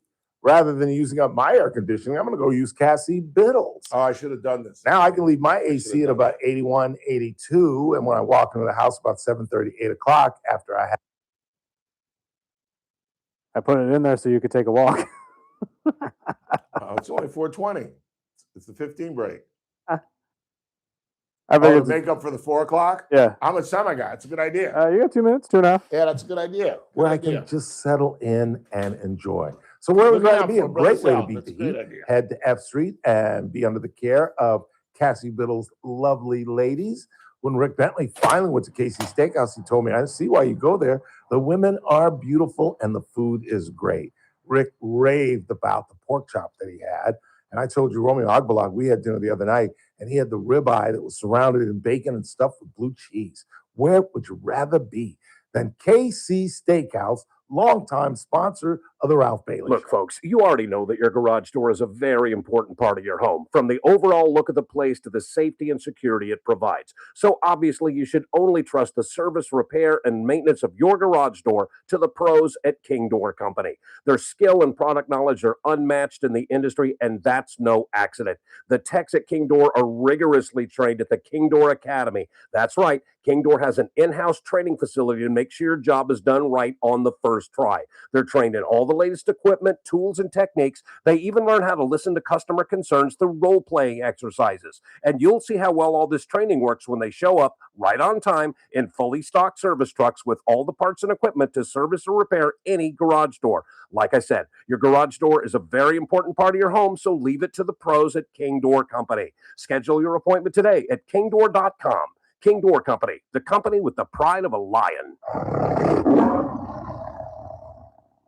Hey man, how's business going these days? Oh, not that good. I'm really struggling to find qualified employees for my business. Oh, really? Have you tried reaching out to Employers Training Resource? They understand that having the right staff can significantly impact your company. Really? How can they assist me? Well, they promoted my jobs, held the recruitment, and pre-screened my job applicants, and they even set up the interviews, all at no cost. And they even offer financial hiring incentives like on-the-job training. Wow, that sounds great. How do I get this? Simple. All you have to do is call Employers Training Resource at 661-325-HIRE. That's 661-325-4473. Or visit their website at employerstrainingresource.com. This Workforce Innovation and Opportunity Act Equal Opportunity Employer Program is funded by the U.S. Department of Labor's Employment and Training Administration. For full federal funding disclosure details, visit employerstrainingresource.com/WDD/federal-funding-disclosure. Auxiliary aids and services available on request. Hey, it's JR Flores. Catch my show, The JR Show, starting at 1 p.m. Now back to the Ralph Bailey Show on News Talk 96.1 and AM 1230 KERN. Today is another day to find you shining. 842-537-6842 KERN. Let's read a couple of text messages, get into the back half of the hour. Fox News was around during Watergate. Nixon would have got away with those crimes. How? I don't think you could have gotten away How with could that. television impact what Leon Jaworski and the special prosecutors and the Senate? That I wish y'all would give like extensive text messages or call in and explain how do you come to that logic that a television network could stop a federal probe or could back off what? Do you understand? See, you don't even understand Watergate. You really don't. It's one thing to understand the facts, and it's another thing to have lived it. Now, I lived it as a child, so I don't remember it having lived it, to be honest with you. But I've read enough about it where the Washington Post was the only news organization that was covering the story.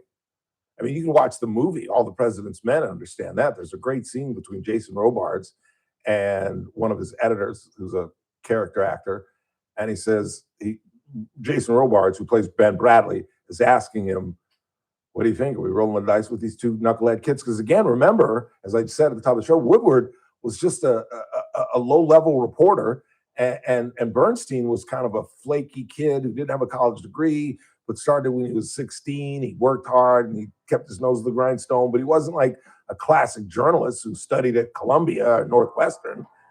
And they were the only ones with the story. They were the only ones covering the story, and that scared the crap out of the editors.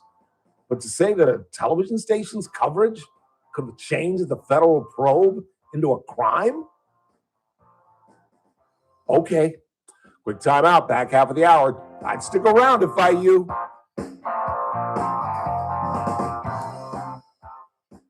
News. I'm John Scott. The U.S. struck Iran in response to a drone attack a day earlier, on a cargo ship in the Strait of Hormuz. It's the most significant test yet to an interim understanding reached a week ago by the two countries to begin working to end their months-long war and reopen the strait. Search and rescue efforts took place across Venezuela as humanitarian aid began to arrive following the powerful twin earthquakes that have killed at least 920 people, injured thousands, and left many more missing. Former Trump administration National Security Advisor John Bolton pleading guilty to illegally retaining classified information, sealing a deal that could allow him to avoid a prison time. Gracie the giraffe has been found in Texas. She's missing for about 2 weeks. Ranch owner Vic Jones says she's in good shape. This is SRN News. Yeah. In the War of 1812, our nation. Current radio, News Talk 96.1 and AM 1230, KERN. Headlines from the KERN newsroom. The former Beardsley School District employee avoids any further jail time on charges that he manipulated two teenage girls, one into a sexual relationship and the other into sending in hundreds of nude pics on Snapchat by coercion. Aldrich Cadiz was sentenced to 2 years' time served Thursday and will have to register as a sex offender and can have no contact with the victims. The man who died in a wreck on Highway 58 Friday that resulted in a brush fire that eventually became the Star Fire and burned more than 500 acres has been ID'd by the Kern County Coroner's Office as 28-year-old Eric Daniel Garcia of Bakersfield. He was thrown out of his car when it hit a ditch and went down the side of a mountain on Highway 58 at General Beale Road. I'm Chris Davis in the KERN newsroom with news every half hour and when it breaks on News Talk 96.1 and AM 1230 KERN. Are you looking for a hospital that truly cares for your health and well-being? At Good Samaritan Hospital, they provide high-quality medical detox, psychiatric services, and medical and surgical care. They accept most insurances, including Medi-Cal, Medicare, and Kern Family. They offer Kern County's longest-standing inpatient detox program with dual diagnosis that combines medical care and withdrawal management all under one roof. Learn more at GoodSamaritanHospital.com or call 661-215-7500. Good Samaritan Hospital. They care for their community. In 2026, Bay Alarm celebrates 80 years of security. For the Central Valley, that means local service including burglar and fire alarm systems, 24/7 in-house monitoring, and custom security designed to work with business operations. Bay Alarm has real people rooted in your community looking out for your business. After 8 decades and 3 generations of family ownership, our promise is still the same. We got you. Learn more at bayalarm.com. First Look with Scott Cox, mornings 6 to 9 a.m. On the Monday edition of the First Look program, we got the hot list, and we can all get up to date on everything going on right here in our backyard and around the round world. We got Talk Jobs with America's Job Center in Kern, looking for a gig or looking for qualified pre-screened applicants that are here to help. And we got state-of-the-art news, traffic, and weather. It's all happening 6 to 9 a.m. right here at News Talk 96.1 and AM 1230 KERN. News Talk 96.1 and AM 1230 KERN. Hey, folks, Scott Cox here, host of the First Look with Scott Cox radio program. You are listening to The Ralph Bailey Show right here on News Talk 96.1 and AM 1230 KERN.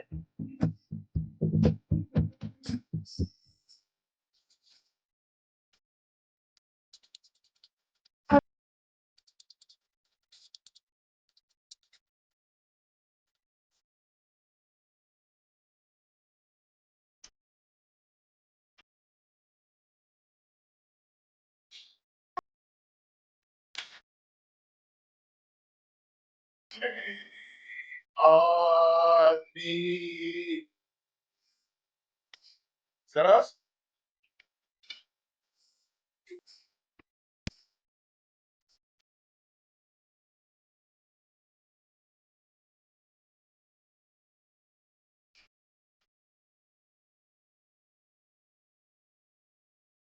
I think about it all. Let's see your face.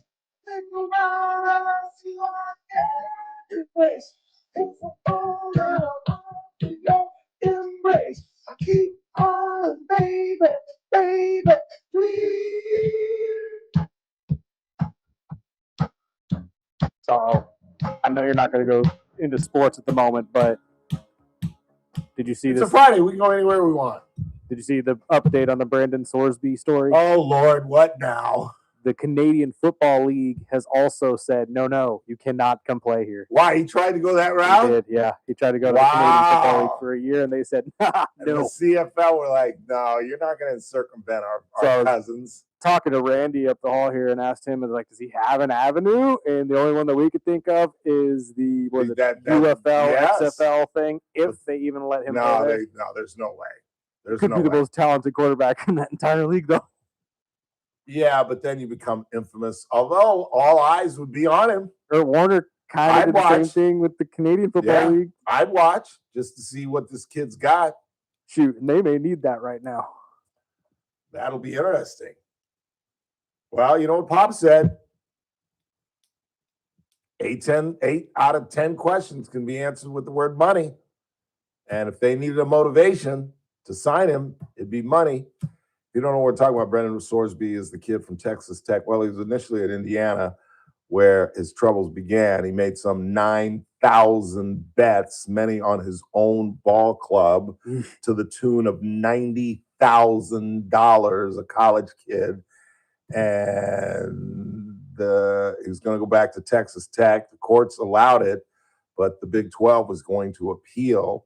And while all this was going on, he said, screw it, I'll just go in the supplemental draft. And then the NFL said, it's our option to do a supplemental draft or not, and we choose not. And he had no other avenue. He couldn't go back to Texas Tech. So I'm just finding out now he tried to go north, and the Canucks were like, no, sorry. Karma is a son of a gun. Every now and again in the world, there's some justice, just every now and again, karma plays out the way it's supposed to be. Just saying. Good googly moogly. I don't know if you guys, speaking of sports, Chrissy Everett is fighting ovarian cancer for the third time in 5 years. And just to give you some part of the backstory, her sister, because I remember when I turned 56, the year my father died, I was tormented that whole year. I really was, because I'm a very strange man. And I just thought, wouldn't it be some kind of weird symmetry that I died the same year my father died? We're born 2 weeks apart, 20 years and 2 weeks apart. I'm born August 3rd, 1962. He was born August 17th, 1942. And I just had this the entire year, like literally. And you know what? This is how a peculiar, strange man I truly am. Once I turned 56, I was okay. Which should be the opposite, right? Shouldn't I have been worried up until midnight of August 2nd? And then once I turned 56, should that have oh my God, here it comes? But no, I was afraid leading up to it. And then once I turned 56, I was like, okay. I can't explain that. But her sister, Chrissy Everett's sister, died of ovarian cancer in 2020. And then 3 years later was the first time that Chrissy was diagnosed. I'm pretty sure, I could be wrong about this, but I'm pretty sure that's the year she divorced Greg Norman.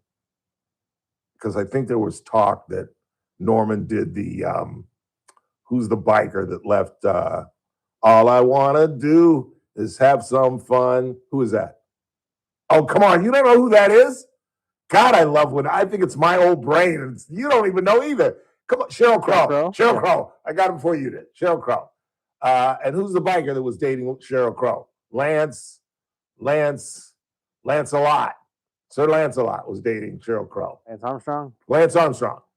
he did the Lance Armstrong to Chrissy Everett.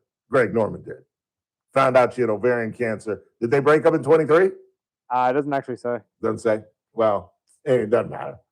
That was a horrible situation where his kids, from what I understood, and this is all just Friday rumor speculation, his kids forced that divorce. But his kids didn't want her living in their parents' house because I think Greg was a widow, right? Let's see. Read what you got on Greg and Chris. Greg and Chris or Lance and Cheryl? No, Greg and Chris. I don't care about Lance and Cheryl. We're talking about Chrissy Everett. He's got ovarian cancer. He's looking at him. Give a damn about Lance. He's a horrible human being. But I'm trying to see if Greg Norman is a horrible human being. Did he walk out on her when she got ovarian cancer? Married in the Bahamas in 2008, officially divorced in 2009. Okay. So see, I was about to besmirch Greg Norman, and it was long before she ever got cancer. All they say is citing irreconcilable differences. Yeah, it was the kids. Kids couldn't stand her. And that they didn't, she wanted to move into a new house. Greg loved his house. And I could see that. I could see, being like my mother went through that. My mother had a beau or some man hang around for a little while, but didn't last long. But if they were living in our house in PV and this guy was sleeping in the bed that my father slept in, I'd have a little problem with that. I don't know how you change it. Go buy your own house. Go sell my daddy's house and go live in your own damn house. Why you live in my daddy's house? Because apparently that was a problem. So anyway, the sister dies in 2020. She's grieving over that. And then 3 years later, she gets diagnosed. She beats it. It reoccurs. And now it's reinvented itself in her body for the third time. And she's been great about it. You should have seen the clips where, they showed her with no hair. And Chrissy Everett's a beautiful woman, even in her advanced years. She's got to be close to 70, if not in her 70s. She's a beautiful woman. And I grew up with Chrissy Everett. She's just a little bit older than I am. And she was a phenom at 18. I think she first won Wimbledon at 18. And she was the dominant force. I mean, she came in right after Billie Jean King, and she was it. Until Martina Navratilova came onto the scene, Chrissy Everett won everything. And she was really cute. She dated, I bet you probably don't remember this, but she dated Jimmy Connors. They both won Wimbledon the same year that they were dating. And it was, I'll never forget, I had the Sports Illustrated. I was a big Sports Illustrated guy when I was a kid. And the cover was them holding their cups. And then they had like a big heart around it. And, but I'm sorry, Jimmy got the best of that one. You know who he ended up marrying? I do not. Go look up his wife. Patty, I believe is her name. I just want to see his response. Although she's old now, but she was I believe she was a former Playboy bunny. I know she was a model. What's her name? Patty? Jimmy Connor's wife? Yeah, Patty Connors. Yeah. And what does it say about her? Was she a Playboy bunny or just a model? I'm sorry, I was looking at pictures. Patty Connors. Definitely a pinup model of some kind, because that's the only thing I could see here is pictures of her. They don't really have it. They have young pictures of her? Yeah. Yeah, he got the best of that deal. She is gorgeous. She's not that Chrissy Everett's not gorgeous. And what is weird is, if you know anything about, in fact, there's a Netflix, if you guys got Netflix, I believe, God, I should have talked about that. Playboy Playmate of the Year in 77. Thank you. That's what it was. I thought so. You see what I'm saying? I'm sorry, Chrissy. I love you, baby, but Jimmy got the best of that a little bit, just a little bit. But it's just a horrible story. And she and Martina went through this together. Like in her second battle, Martina had it as well. And that's highlighted in this Netflix documentary that's just come out. And I think it's called, I think I wrote it down. Please stand by. I don't. The final set is what it's called. The final set. And it's the story of their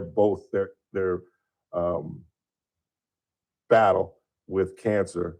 And since she was originally diagnosed, she has to have CAT scans every 3 months. and she has to take blood tests every month.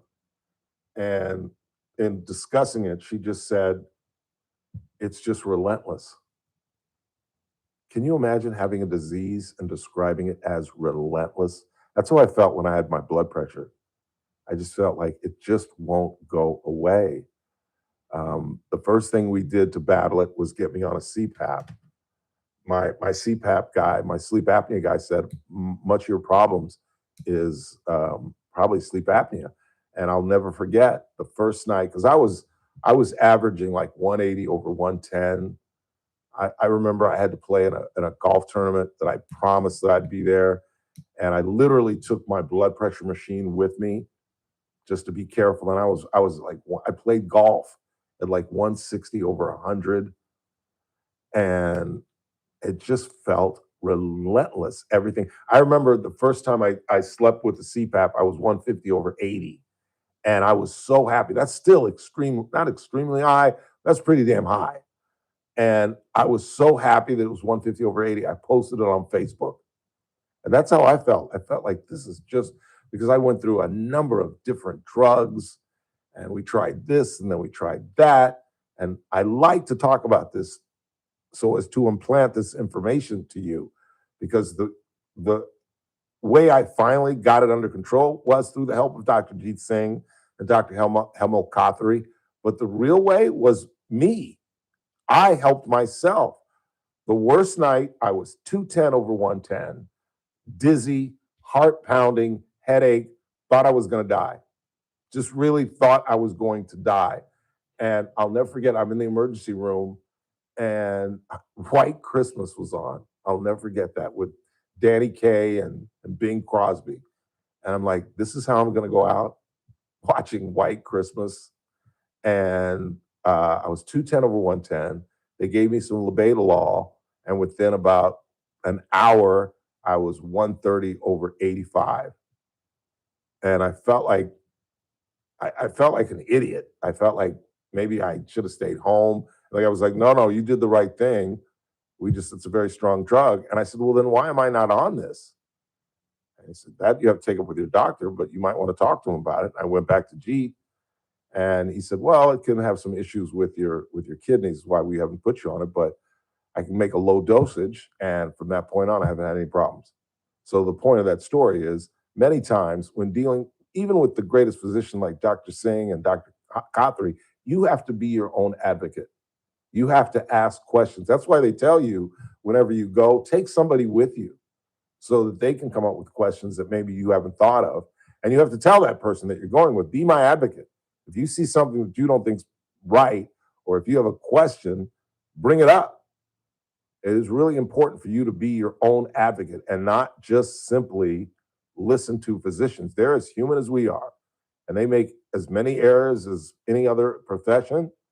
And it's up to you to be the dictator of your health. That's why I talk about with Cassie Biddle and politics. Even though you pay people to help you, like a doctor, you still have to be the master of your own fate. You still have to make the major decisions in your life. Let's go ahead and take a break. We'll come back. We'll check the board, see what you all are talking about. I still got lots to do before we get out of here. You will hear from Stephanie White. I bet Chris Burdick doesn't even know who Stephanie White is. Head coach of the Indiana Fever? Well, yeah, you cut the audio. I forgot. Of course you know who Stephanie White is. I knew. You knew before that? Yeah. I could have only because of Caitlin, but I could have never come up with that. Yeah. And I couldn't come up with not one other head that's what I'm coach's- saying. The only reason I know is because of Caitlin. Yeah, could you come up with another head coach's name? On Staley, but I know she's not there. She's in NCAA. But Yeah, she's in South Carolina. still counts. Gino Auriemma. Exactly. We'll hear from Stephanie White on the treatment of her superstar, Caitlin Clark. The Dodgers got a sweep of Minnesota, and now it is on like Donkey Kong. Our arch rivals. Is there a fight in the three? Well, the fight is a very weird term in baseball. Scuffle. Will there be a bench clearing in the three games? I have no idea. Let's find out who's pitching tonight. Padres Giants, Padres Dodgers. If anything comes close to Tatis or Machado, they're coming at you. They're going to come swinging? Oh, yeah. So you're saying there will be a bench clearing brawl at some point? Seen it many a time. That's why I asked. On the bump tonight for the Dodgers, Roki Sasaki with a 3-4 win and 4.75 GPA. Oh, this is rich. Dodger world champion and the man that closed it out in New York City, I had a feeling. Walker Buehler. Oh, there's definitely going to be a brawl. There's going to be a brawl tonight, let alone in a 3-game series. Walker's going to come in tight on somebody. Trade my ass, huh? Okay. I should be part of this lineup. I should have 2 rings. Or what, 3? No, 3? Yeah, 3. I should have 3 rings. Because he was part of the 2020 team, wasn't he? I think so. He was there at that point. I should have 3 rings. Put that in your hat, Mookie. No, who would he hit? He'd hit Freddie. No, he wouldn't hit Freddie. He wouldn't hit. No, he's not hitting Shohei. He's not hitting Freddie. He's not Dalton. Dalton. I was just going to say the same thing. And the Dodgers would be like, hey, they hit Dalton. Yeah, I saw that. Kid's got to get his licks. That's funny. Wouldn't that be classic if he did? Quick timeout. We're coming right back. It's TRBS on a Friday. Right here on News Talk 96.1 AM 1230. And we're streaming live at kernradio.com. Kern Radio, News Talk 96.1 and AM 1230, KERN. First Look with Scott Cox, morning 6 to 9 a.m. On the Monday edition of the First Look program, we got the hot list, and we can all get up to date on everything going on right here in our backyard and around the round world. We got Talk Jobs with America's Job Center in Kern, looking for a gig or looking for qualified pre-screened applicants that are here to help. And we got state-of-the-art news, traffic, and weather. It's all happening 6 to 9 a.m. right here at News Talk 96.1 and AM 1230 KERN. News Talk 96.1 and AM 1230. KERN. Every Thursday at 4:30, Daniel Petrie lightens up the broadcast with his incredible wit, pure intelligence, political knowledge, and obviously an absolute master of economics. That's why he's such an important cog on this broadcast. And you can hear him even on some of his off days when there are financial movements that we can't explain. We lean on my man from Messmaker and Petrie Wealth Advisors. And of course, you know what they're all about. They're all about retirement. I've turned at least 3 or 4 different people on to Messmaker Petrie Wealth Advisors, and they could not be happier. You could be happy as well with your situation in terms of the fourth quarter in your life if you call 395-9400, 395-9400, the offices of Messmaker and Petrie Wealth Advisors. This broadcast is for informational purposes only and does not constitute investment advice or a solicitation or advisory services by Daniel Petrie or MPWA Incorporated, DBA, Messmaker, and Petrie Wealth Advisors. The program host is a client and receives compensation and other financial benefits in connection with this advertisement, creating a conflict of interest. Experiences discussed may not be representative of other clients. If you have unfiled taxes or are in debt to the IRS, this is important news. Did you know the IRS has programs specifically designed to help people struggling with tax debt? Powerful tax assistance programs that can save you thousands if you qualify. No one knows these programs better than the experts at Optima Tax Relief, America's most trusted tax resolution firm, A-rated by the Better Business Bureau. Their award-winning tax attorneys and licensed professionals have resolved over $3 billion of tax debt for their clients. One call to Optima can start the process, helping to put an end to your worries about wage garnishment, asset seizure, and other aggressive IRS actions. Find the best options to solve your tax problems. Call the experts at Optima Tax Relief today for a free consultation. Call 800-343-6460. 800-343-6460. 800-343-6460. Optima Tax Relief. Some restrictions apply. For complete details, please visit OptimaTaxRelief.com. Are you paying too much for term life insurance? A man age 50 non-tobacco user can obtain $500,000 of coverage for as little as $110 per month, level rate for 20 years. That's right, guaranteed level rate for 20 years. Call Term Busters for a quote, 1-800-908-76 7636. You're probably paying more than you should. Call 1-800-908-7636. Sample rate for preferred non-tobacco rate class exam required to qualify. For details, call 1-800-908-7636. Paid for by Robert Livinger, Insurance Agent. The U.S. Treasury just released its official financial report for 2025. Buried in it is a startling admission. By its own numbers, it appears the U.S. government is insolvent. When governments go this deep in debt, they print money, raise taxes, or cut benefits, none of which can help protect you. That's why people move part of their savings into physical gold and silver. Call Monetary Gold at 877-NOW-GOLD for their complimentary gold and silver guide. That's 877-NOW-GOLD. Call Monetary Gold now at 877-NOW-GOLD. Do it before the next headline, not after. Performance may vary. You should always consult your financial and tax professional. Hey, it's JR Flores. Catch my show, The JR Show, starting at 1 p.m. Now back to the Ralph Bailey Show on News Talk 96.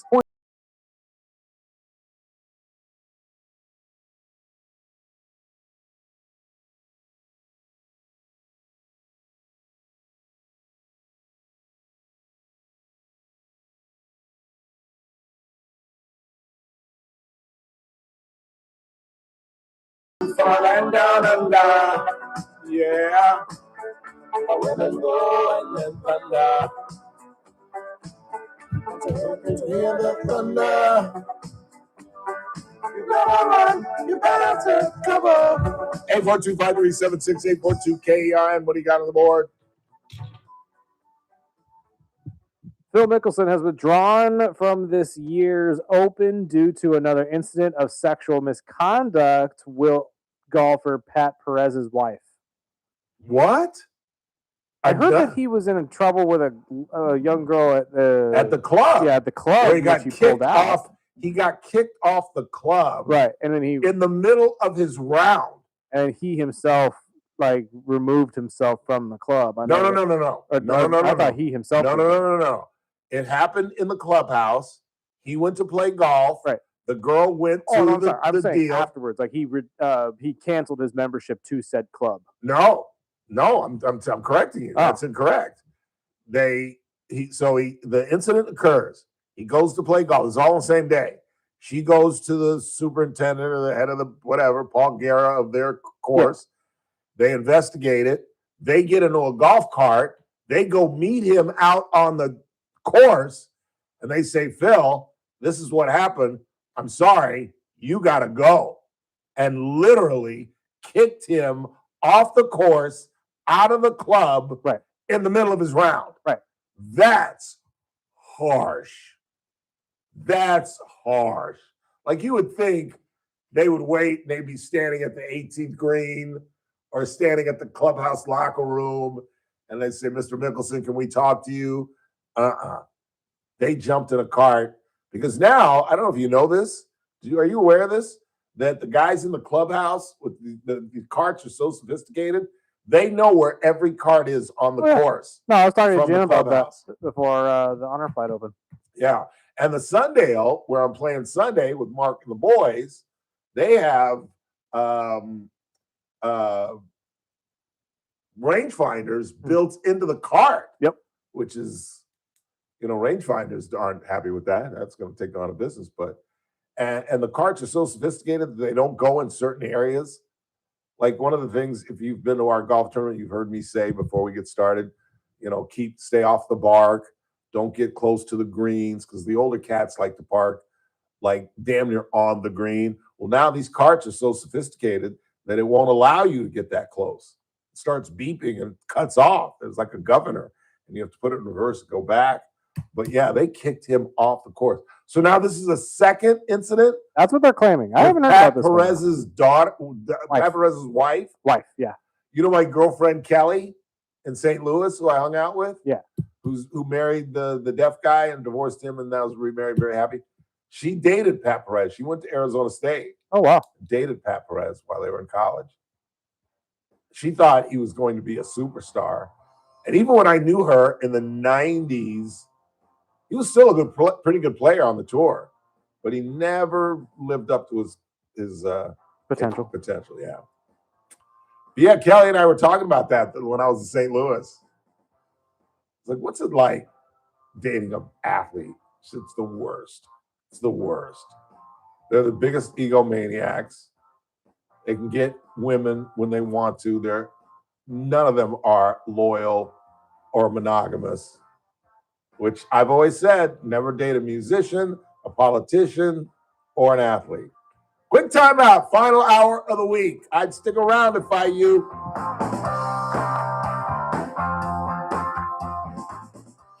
Kern Radio, AM 1230, KERN. 96.1 FM, K241CI Bakersfield, an American General Media station. Hour from Town Hall, I'm John Scott. The U.S. has struck Iran in response to a drone attack a day earlier on a cargo ship in the Strait of Hormuz. It's the most significant test yet to an interim understanding reached a week ago by the two countries to begin working to end their month-long war and reopen the pivotal waterway. Search and rescue efforts took place across Venezuela as humanitarian aid began to arrive following those powerful twin earthquakes that killed at least 920 people, injuring thousands and left many more missing. SRN News and our parent company, Salem Media, partnering with Christian nonprofit Food for the Poor to rush emergency aid to victims of this tragedy. Listeners wanting to help can find an online banner at the top of our website at srnnews.com. Another tariff threat from the White House. President Trump is threatening a 100% tariff on imports from any country that imposes a tax on digital services provided by U.S. companies. The president took aim at European countries he said are discussing implementation of taxes on American companies. He wrote, "Please let this statement serve to represent that any country that imposes such a tax will immediately be met with a 100% tariff on any and all goods sent to the United States." Bob Agnew reporting.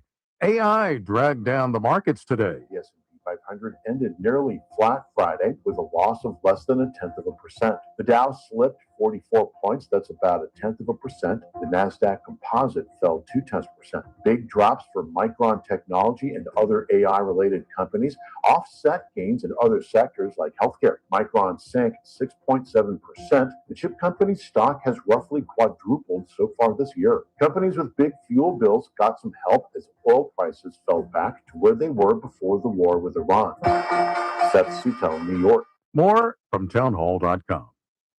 Advantage Gold, America's #1 precious metals company, is sounding the alarm that a storm is coming and that now is the time to diversify your portfolio before it's too late. That's why we're offering an emergency gold and silver protection kit valued at $49, absolutely free for anyone who calls today at 800-900-8000. This kit includes critical information for investors with a retirement account seeking to own physical gold and silver, but want to do it tax and penalty free. Advantage Gold has helped investors protect and secure their wealth with physical gold and silver since 2014. Call Advantage Gold now at 800-900-8000 and we'll rush your emergency gold and silver kit plus a free copy of Ken Rogoff's book, Our Dollar, Your Problem. See how gold and silver can help you protect and secure your wealth with the help of Advantage Gold. Results vary. Consult your tax advisor before investing. Call 800-900-8000. That's 800-900-8000.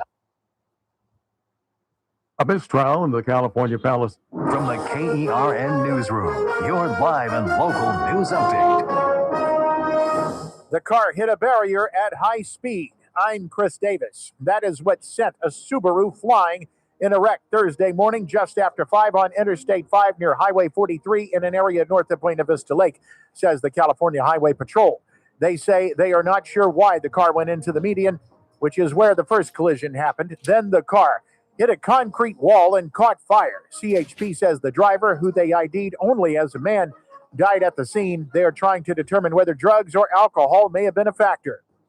The man who died in a wreck on Highway 58 Friday that resulted in a brush fire that eventually became the Star Fire and burned more than 500 acres in all has been ID'd by the Kern County Coroner's Office as 28-year-old Eric Daniel Garcia of Bakersfield.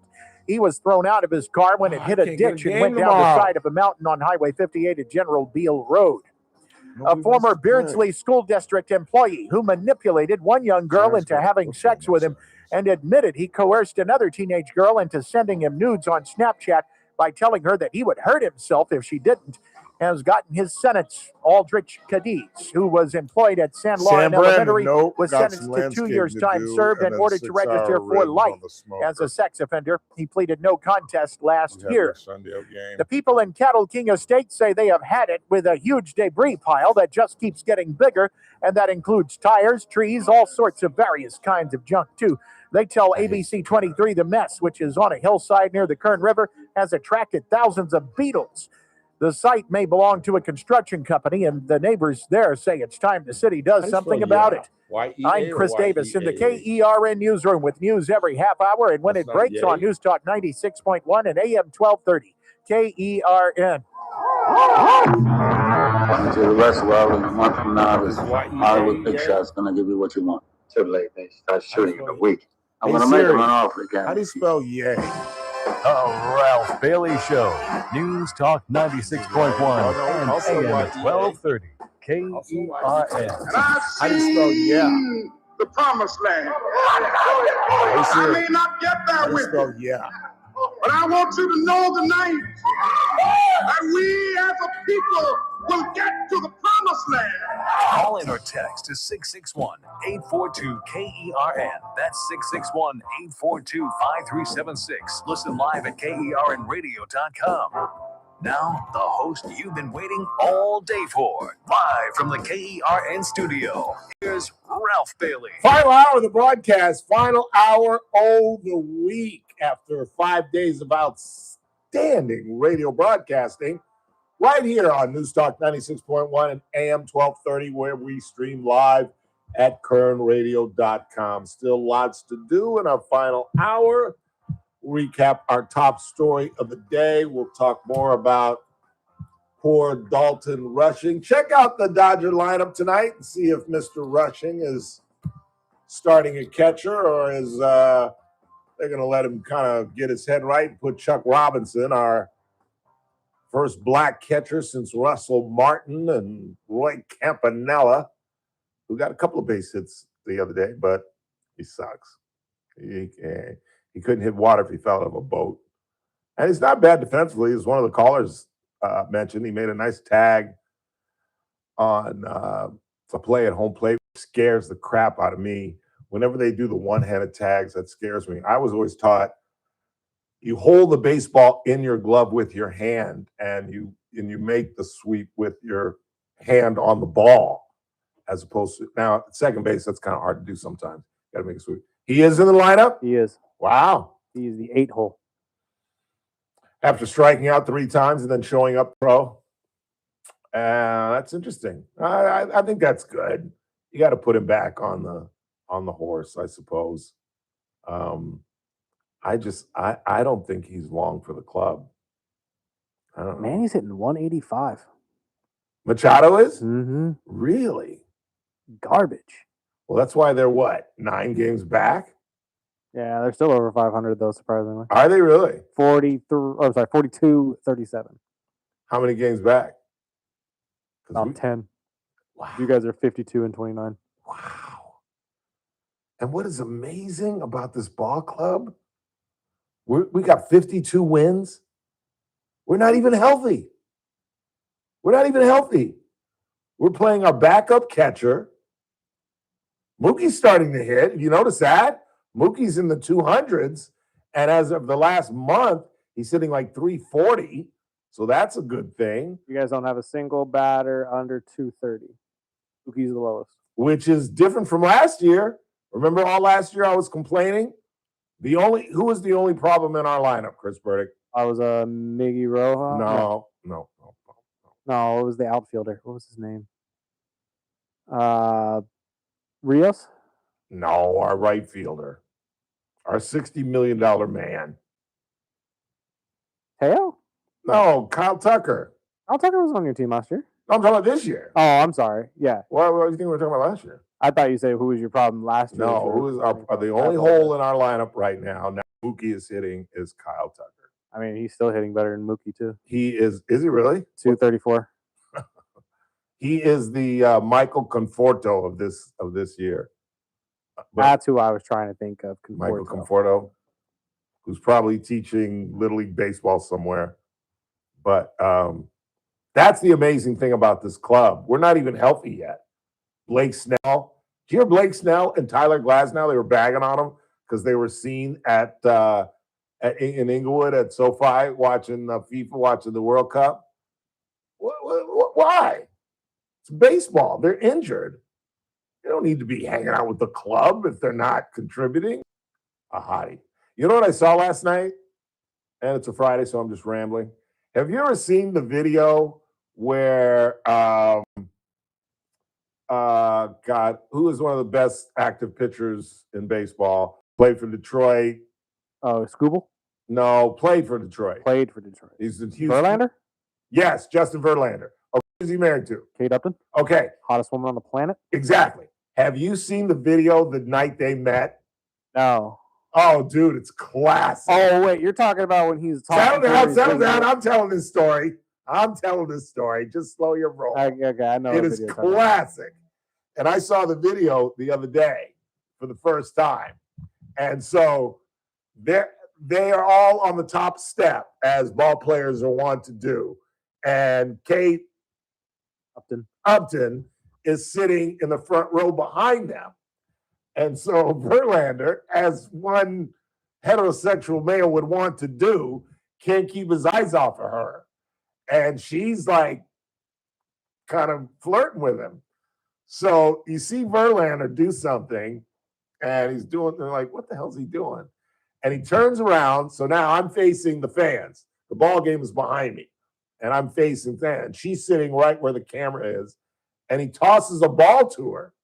And she's like, oh, that's so sweet. And then she looks down, and apparently he put his number on it. And now they got like 9 kids. How many kids do they have? Oh, I don't know about 9. Like 2 or 3. No, they got about 2 or 3 kids, and they've been happily married ever since. But I just thought that was the chilliest freaking move I've ever seen. How long have they been married? Tell me their whole relationship story. They have 2 children. Let's see. She is still smoking. How old is she? Well, you look that up. I'll look up her age. Hey, Siri, how old is Kate Upton? She's 34. Ooh. I was like, she was around my age. I remember that. 34. They got married in 2017. Wow, that's a nice little piece. 9 years. 9 years, 2 kids. How old are the kids? The kids were, I believe, born in 18 and 25. So one of them is barely a year old, and the other one is, what is that? 8, 9? Yeah.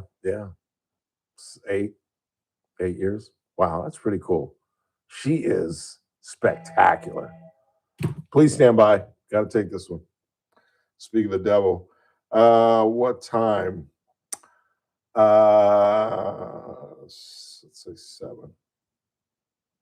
Any suggestions on dinner tonight? I was thinking Bill Lee's. I'm feeling kung pao chicken and some ribs. Maybe we'll have We'll have the ball game on. Yeah, I don't know. 842-537-6842 KER. Anything on board? I got 2 here. What do you got? Trump is getting away with the Epstein victims not testifying in front of Congress. I'm so tired of hearing about Epstein. I just don't believe that he did anything wrong with Epstein. I think Donald Trump is a hoe. Don't get me wrong. Please stand by. Okay, I'll be ready. No, you won't. No, you won't. No, she won't. In fact, let me shut up.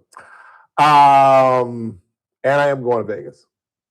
Well, yeah, I mean, we kind of figured that. Well, it was it was back and forth. It was still back and forth, but now with the +1. Did I tell you? Yes. Okay. Did I tell you the counter offer? Yes. Yeah. No, we talked about this yesterday. Yeah, that's what solidified. I didn't talk about it on the air, did I? No. This is post show. Oh, thank you, Jesus. Yeah, there was a counter offer, and so no, that type of stuff I'd shut you up real quick because that's nobody's business. Yeah, exactly. There's nobody. I'd be in trouble with that. Oh yeah. Yeah, I'd be in trouble. I would be mad at you. Yeah, that would be bad. That would be bad. But I am going to Vegas for my birthday, and I'm excited. I really am. I'm going to do it differently. I'm not going to play a lot of poker. I'm going to play like 1 or 2 nights. Be there 4 nights. Golden Nugget. Yes, gold nugget, or well, I'm not sure yet. I'm going to solidify it because I just there. You know, for me, I got to solidify different portions. JD, if you're listening, is the Hard Rock open yet? Hard Rock in Vegas? Vegas, the new one that they were building. That would be a bad place to stay. There are a lot of, Vegas has flipped the script because how badly, and I told you they would. Didn't I tell you guys like about 6 months ago when Vegas was dying? Because one of the reasons Vegas was dying was because of Trump. And I'm not trying to just play everything on Trump, but who is our biggest, outside of the United States, who is Vegas's biggest tourist people outside of the United States? Now remember, the clue is Trump. Asian people? No. That's racist. Oh, well, that's racist. That's why I'm asking. But you said outside of the United States. I played Paiga Polka. That's not what I meant, but you said outside of the United States, and that's usually what I see when I go to Vegas. No. Yeah, they do play the Paiga. No, Canada. Canada. He pissed off the Canadians and their money for Vegas, so that hurt. And then people just started getting sick and tired of the extra what do they call the entertainment fee? What is it called? Escort fee? What is it? Something fee when you get there that they never tell you about. Entertainment fee or escort. It starts with an E. I know what you're talking about too. Yeah, and everybody knows what I'm talking about. I just can't come up with the word. Somebody will jump in a second. No.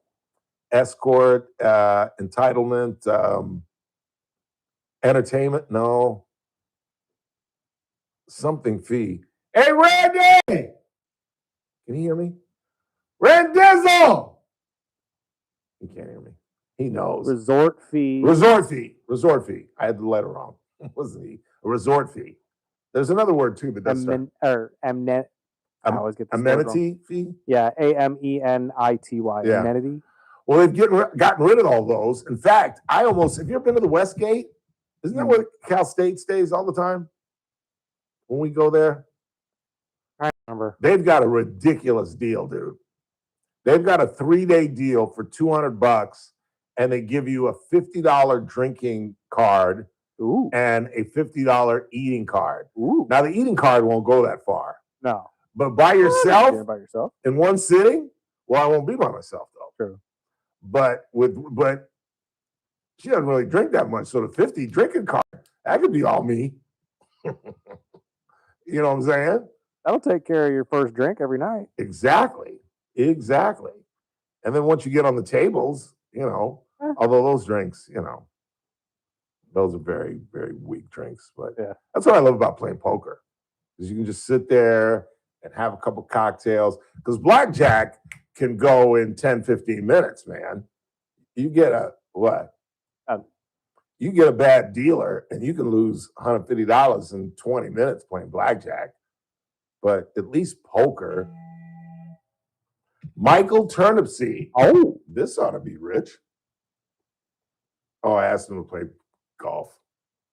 He said no. Nobody wants to play golf with me tomorrow. Sam's busy. Zucchini didn't even answer my damn call. JR's got his daughter. I'm not going out there by myself. Maybe I'll just go hit balls. And maybe run into Manav and he'll give me a little sand lesson. Like you promised. There you go. That's who you should. That's what I should do. I should just say, hey, when are you going to be out there? Yeah.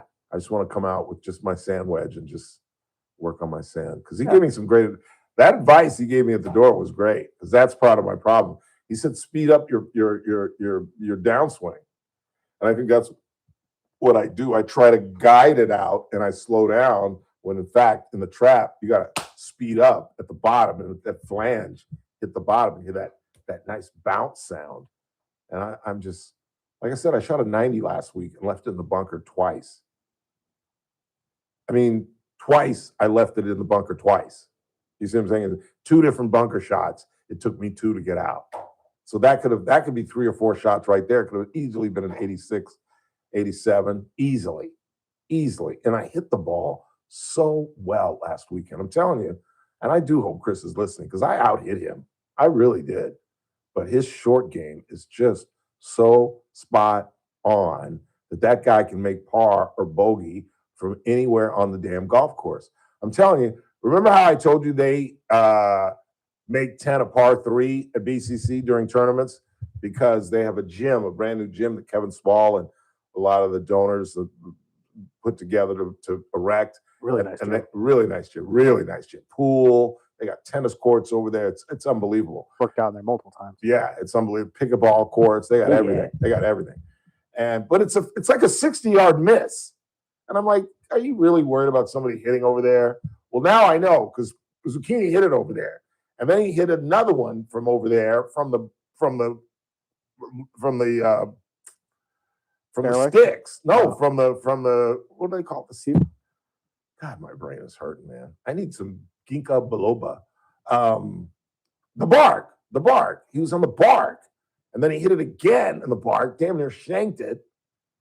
And then so now he's 1, 2 in the bark, 3 in the bark. I'm laying 3. I get down in 2 for 5. He's laying 4. He chips on and 1 putts for 5. I'm in the fairway. I'm in front of the green. He's on the bark, 40, 50 yards off the fairway. We make the same score. It's like, I can't beat the guy. Even when he plays crappy, his short game saves his freaking life. It drives me nuts. All right, let's go. We'll come back. And LaMelo Ball. Not Anthony. LaMelo Ball is in Minnesota. We'll talk a little bit about that. I told you about Chrissy Everett. We'll get into the president and his attack on the Iranians after they attacked a Singapore cargo ship. You will hear from the president of the United States before we get out of here. And are we doing this every day? Yes. You got to do that at some point? Yeah. Was I not supposed to say that? You're supposed to do it randomly? I was going to do it on the way. Oh, my bad. Well, then don't do it then. Do it later. They don't even know what we're talking about. They have no idea what I'm talking about. Chris and I have something we're going to do before we get out of here. You'll find out what it is a little bit later. But in the meantime, we need to step aside. It's the Ralph Bailey Show on News Talk 96.1 and AM 1230. And we're streaming live at KernRadio.com. Kern Radio, News Talk 96. You want to do adaptive? ERN. First Look with Scott Cox, morning 6 to 9 a.m. On the Monday edition of the First Look program, we got the hot list, and we can all get up to date on everything going on right here in our backyard and around the round world. We got Talk Jobs with America's Job Center in Kern, looking for a gig or looking for qualified pre-screened applicants that are here to help. And we got state-of-the-art news, traffic, and weather. It's all happening 6 to 9 a.m. News Talk 96.1 and AM 1230 KERN. News Talk 96.1 and AM 1230 KERN. You know, cybersecurity is a tremendous issue in the 21st century. We've talked about this with Jennifer and Ryan Van Alstyne, owner-operators of Adaptive Networks, the IT company that Kern Radio Studios are powered by. And why did we get in bed with the folks at Adaptive Networks? Because of their reliability and their quick service. Again, as I've talked about repeatedly, we're a radio station. We absolutely depend on our IT. We can't have somebody say, well, we'll be there tomorrow. We'll be there on Monday. No. We need them here today. And that's why we turn to the folks at Adaptive Networks, as you should as well. And again, as I talked about, cybersecurity is the number one issue when it comes to IT. I've told you about the academic absolute hostage of their information. Well, Adaptive Networks can stave that off, and if they don't, they can retrieve your information without a ransom. Call the folks at Adaptive Networks today at 661-241-0638. That's 241-0638. Or hit them online at adaptive-net.com. Meet Paul Sheldon's client, Dr. Roland Rodriguez. Hello, this is Bakersfield General Surgeon, Dr. Roland Rodriguez, client and friend of Mr. Paul Sheldon. It is my great pleasure and privilege to relate all of you my absolute exemplary experience with Paul Sheldon. I have also referred a number of my colleagues to Paul Sheldon's office, only to receive the most stellar feedback from my doctor friends regarding the office's expert navigation to the complex maze that is Medicare. And even though Paul Sheldon himself is now facing some temporary health challenges, his long-standing, the most experienced and expertly trained team of ladies, Christine, Kelly, and Lynn, continue to masterfully guide the clients through the complicated world of Medicare. You most definitely could not possibly do any better than to reach out to Paul Sheldon several months before turning 65. Thank you. When Medicare matters, our team has the answers.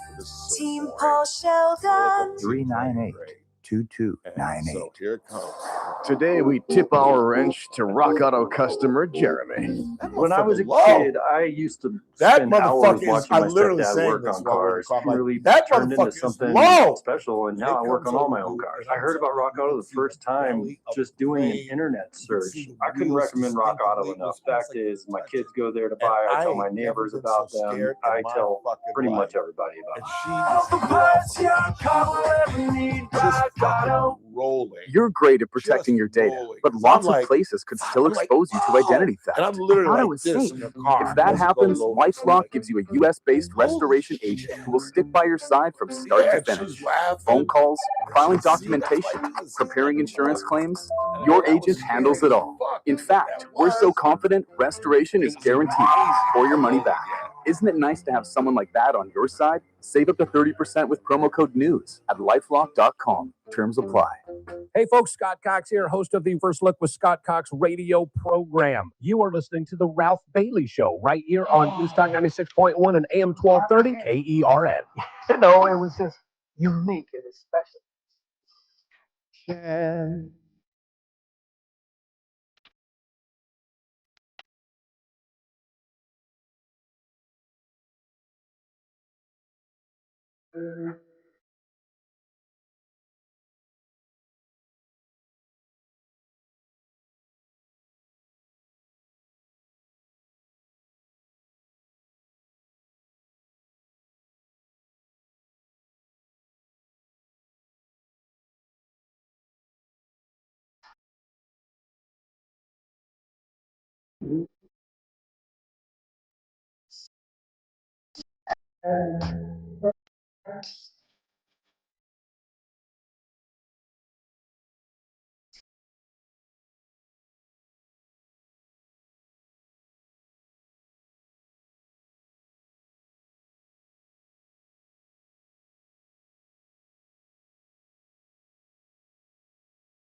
Marvin Gaye! The late Marvin Gaye. And of course, why did we play that, Chris? Because it's time to give away our 4th of July giveaway here at Current Radio. If you give us a call and you're the 4th caller right now, you get a dinner from Salty's plus a pie from Marie Callender's as well on Right Current Radio. down the street, right Absolutely. here on California, just west of the 99, right off between, they're sandwiched between El Pollo Loco, the Crazy Chicken, and the bookstore, Barnes & Noble. So, do we have a winner? She's on hold at the moment, yes, but I have to get her information here as soon as we go to break. What was her name? Stacy. Stacy, congratulations, Stacy. Thanks for listening and enjoy your pie. Ask Stacy what kind of pie she's going to get. I'm serious right now. Oh, well, ask her. Here, we got a minute left, so give me one. Yeah, let me talk to Stacy. Hi, Stacy. Ralph Bailey, is that you? Yes, ma'am. Congratulations. I am so excited. Thank you so very much. You're welcome. What is going to be your pie of choice? Oh, friend, I haven't even gotten that far. Well, what's your favorite pie? Well, like the strawberry pie Ooh. and the banana cream. Thank you. There you go. That's my favorite, my absolute not favorite. the best? Yes, absolutely. Well, congratulations. Hang on. Talk to Chris. Thank you, Ralph. Thank you. Thanks for listening. Quick timeout. Last half hour of the broadcast. We'll give Stacy her salties and her pie and be right back on News Talk 96.1 and AM 1230, streaming live at kernradio.com.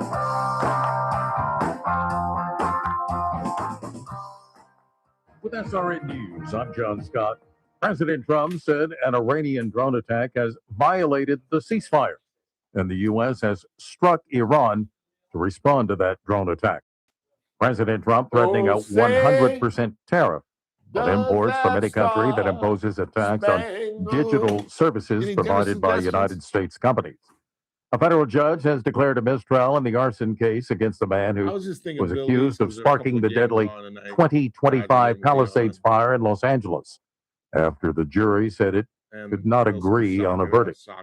Prosecutors now saying that they will try again. Carlos Mendoza fired as manager of the NL East last place New York Mets and replaced by Andy Green. And tourists visiting the nation's capital this weekend in for a treat. The U.S. military is honored on Sunday. This is SRN News. No one likes saying that last goodbye to the first. Kern Radio, News Talk 96.1 and AM 1230, KERN. Yeah, because I went. Headlines from the KERN They have them in the newsroom. dining room, too. Oh, they have them in the dining room, too. I'm Chris Davis. They have them in The the dining cause of a room, wreck too. on I-5 near Highway 43 Thursday morning just after 5 has yet to be determined, says the Highway Patrol. They say a Subaru ran into the median, hit a concrete barrier, went into the air 150 feet, then hit a concrete wall, and that's when it burst into flames, and the driver died. CHP is trying to determine whether drugs or alcohol may have been a factor. The sentencing for 26-year-old Eduardo Gutierrez, who was 24 when he killed his 3-week-old son Valentin in 2024, has been delayed. The public defender says he needs more time to get all of the paperwork done for any parole hearing that might happen. Gutierrez was scheduled to be sentenced this week. I'm Chris Davis in the KERN newsroom with news every half hour and when it breaks on News Talk 96.1 and AM 1230. KERN. There's enough needless nonsense in the world already. Your phone plan shouldn't add to it. Verizon's new Simplicity plan cuts down on the nonsense in your life. Now there's just one plan, one price. $30 a line per month, even for a single line. And everyone gets our best 5G network. It's a phone plan designed to do exactly what a phone plan is supposed to do. Isn't that a lot simpler?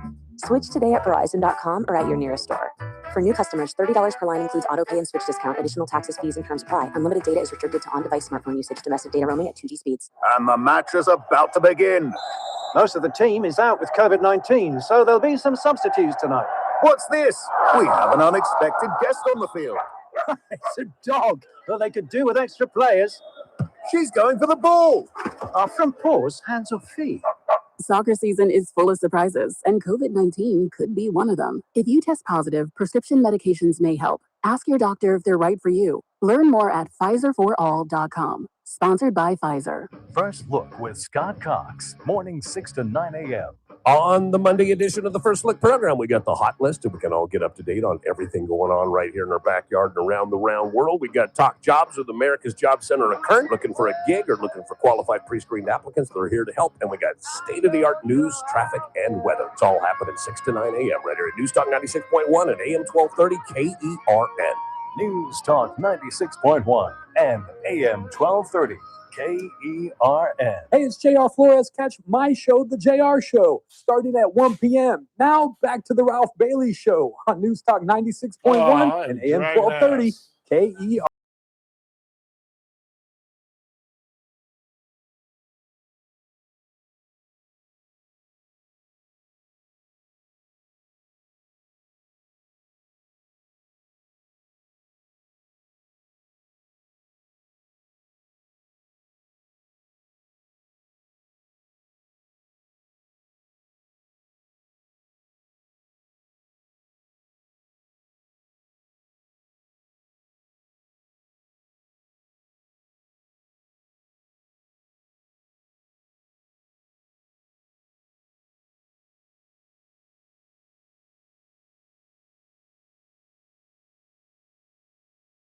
And recapping our top story, big story out of Los Angeles. The jury in the Pacific Palisades fire found 30-year-old John Rinderknecht, Rindrknecht,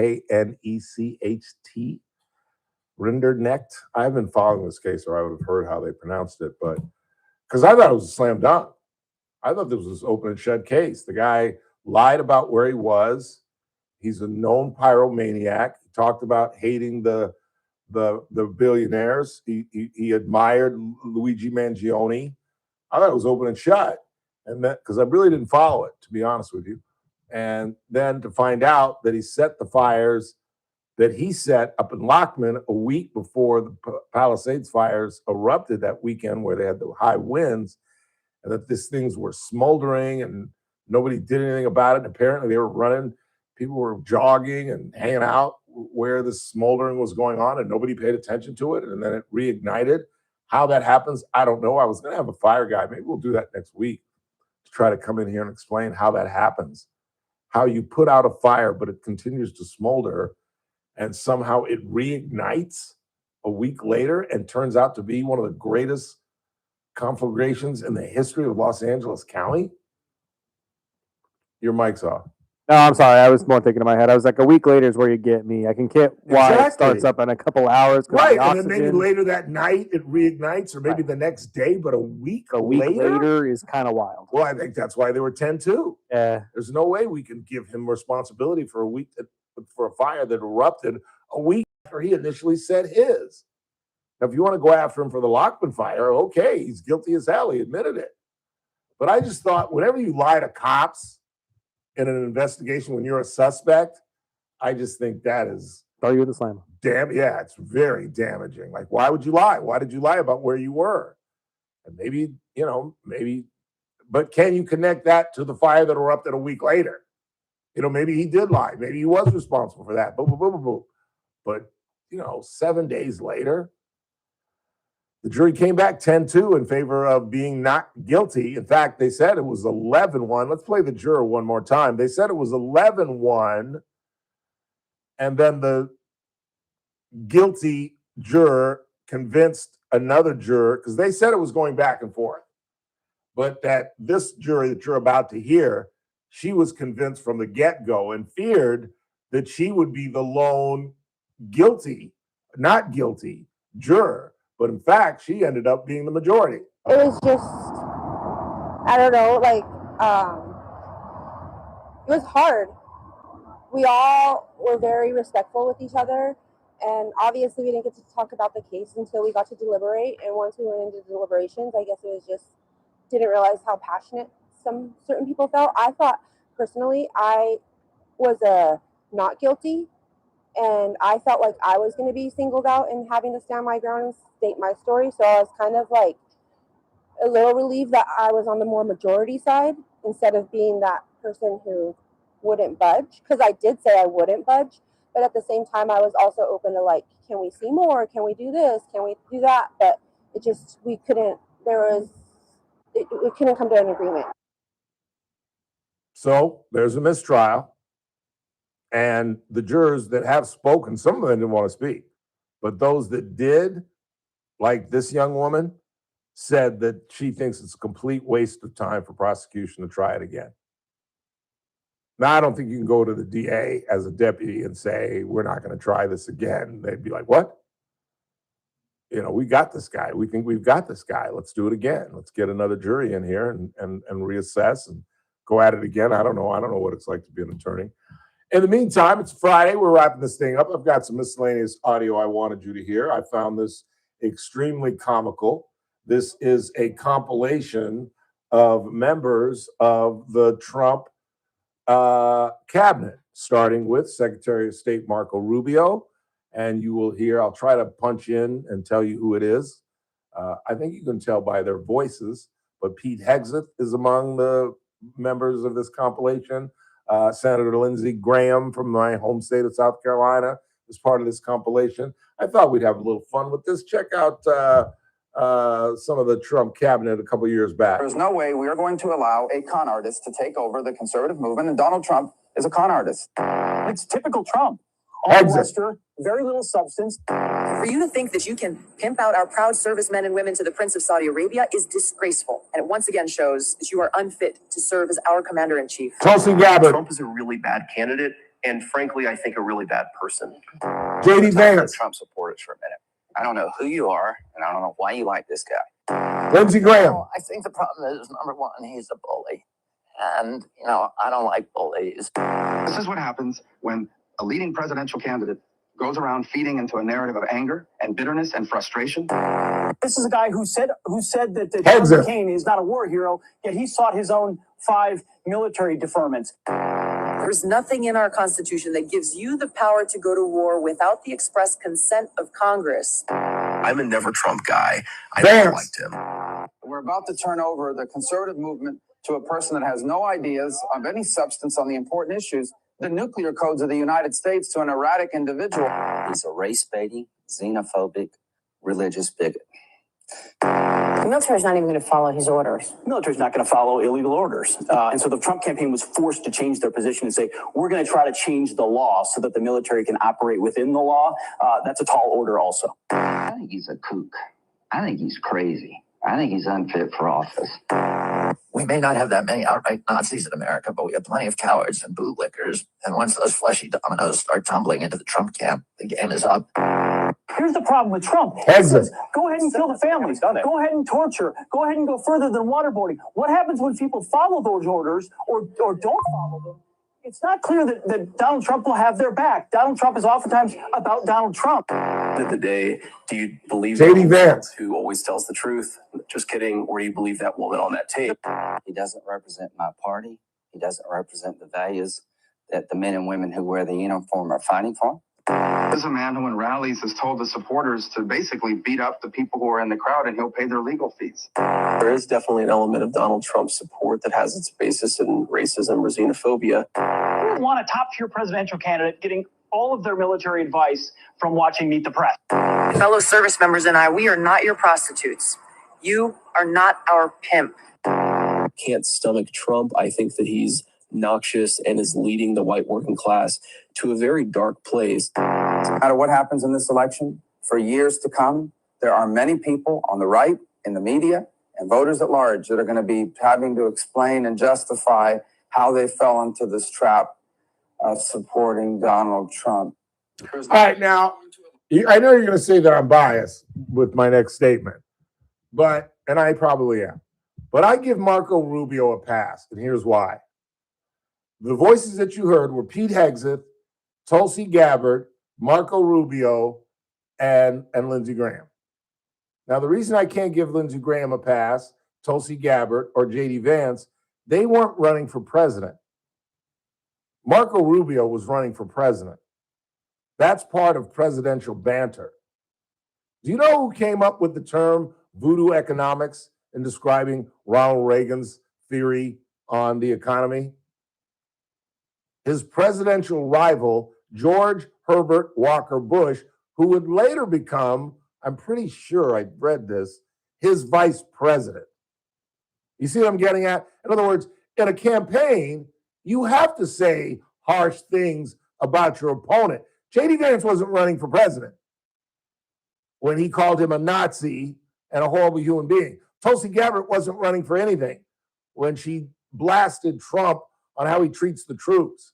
Lindsey Graham was a sitting senator when he said, I think he's a kook and a Nazi and a race baiter. And the many bites from Pete Hegseth was from Fox and Friends, where he torched this guy, and now these people would drink his bathwater. I don't understand that. And I guess it's the game of politics. The Democrats are equally as hypocritical. I've told you the Barack Obama story. Barack Obama and Hillary Clinton in 2008 were against gay marriage. They were totally against gay marriage. And the reasoning was, not that I'm against gay people, but it's just my religion. And then 4 years later, he had a godly epiphany, apparently, and got reelected and said, now I'm for gay marriage. So maybe it's just the game itself. I don't know. I don't know if it's Trump's incredible power, the likes of which we have never seen before. And perhaps it's not the power that he possesses, but the way he wields it. Maybe that's what we've never seen, where a party member, be it a Democrat or a Republican, will use that power against his own party. As most of you well know, Ronald Reagan said, you shouldn't even speak ill of a fellow Republican, let alone try to primary incumbents like Bill Cassidy, John Cornyn, and Tom Tillis. Think about the great Republicans that we have lost over the years under Donald Trump. Joni Ernst has left, Tom Tillis, Thomas Massey, Bill Cassidy, John Cornyn. I mean, the list goes on. Even Cheney was a good supporter of the president's and a good Republican, even though you can't stand her. And the only reason you can't stand her is because she went against Trump, despite the fact that she voted with him 98% of the time. She simply made the error of voting for impeachment. And the only reason another fella who voted for impeachment is still in office that we all love, Congressman David Valadao, is because at the time, Mr. McCarthy had a little riz, had a little game, had a little connection with the president, and saved his R's. Not Kevin's R's, David's R's. Haven't you ever wondered why, of all the congressmen that voted for his impeachment, David Valadao is the only one that survived? Kevin McCarthy ran roughshod for him, which was big of Kevin, nice of Kevin, but we've never seen someone wield that kind of power against their own party and taking out sitting incumbents within the Republican Party. It is that and this sudden socialistic movement are two of the most fascinating political things that occur in the 21st century and what historians in 20, 30, 40 years will be examining. How this man wielded this kind of power with all the faults. We talked about this yesterday when somebody called me out and tried to imply that I was hiding my disdain for Donald Trump. I thought it was pretty obvious. But I still support the man. I still support the presidency. I just don't support the man's character. And as I said yesterday, I don't see how you can. How can you support a man's character who glorified somebody's death? That's not politics. That's humanity. That speaks to how you were raised, to be honest with you. I don't mean to be on my bully pulpit, but if you can look the other way based on, and not that you shouldn't vote for him, because I would vote for him again, but to criticize me for criticizing him you just heard even his vice president bag on him for bagging on John McCain, or was it Hexit? I can't, one of the two of them in that audio I just played. That's the real question. How do you all not even concede his character flaws? Because as they used to say about Lyndon Johnson, he's a son of a bitch, but he's our son of a bitch. And that's the way I look at Trump. Because again, if he were to go up against Gavin Newsom, if he were to go up against Kamala Harris, if he were to go up against J.B. Pritzker, if he were to go up against Tim Walz, if he were to go up against any of the Democratic hopefuls, I'd vote for him again. I really would. As maybe crazy as that may sound. Leave us go, Mr. Burdick. Leave us go. Randy had a good suggestion. Sushi. There you go. Little Shoguns, then walk over to the VIP. There you go. I'm not playing golf, so I can get a little drunk tonight. I think I'm going to go up and hit, though, since it's going to be cool. I think I'm going to go up around 3. So, I'm sorry. Plan is mini golf, then dinner, then drinks? Oh, hell, I forgot about the miniature golf. You can technically eat at the miniature golf place. And it's pretty good food. Is it really? Yeah, it's not bad. I forgot about the miniature golf. I think she did too, though. So there you go. Never mind. Yeah, I'm not feeling it right now. I'm starving. Might be too hot too. No, it's pleasant outside, actually. Really? It really is. I On haven't my actually last had a chance to walk. step out No, there it yet. felt great. Nice little breeze. And we're in the 80s this weekend, y'all. Heck yeah. That's why I want to play so badly tomorrow. I can't get anybody to play with me. Anybody want to play golf? Anybody? 9 o'clock? 9, 10 o'clock? Call the show, 842-5376. Rich Abel, are you out there? I'd love to play Stockdale. Garrett Kreisenbach, you out there? I'd love to play Seven Oaks. Dr. Singh, you want to get the boy and we play a threesome?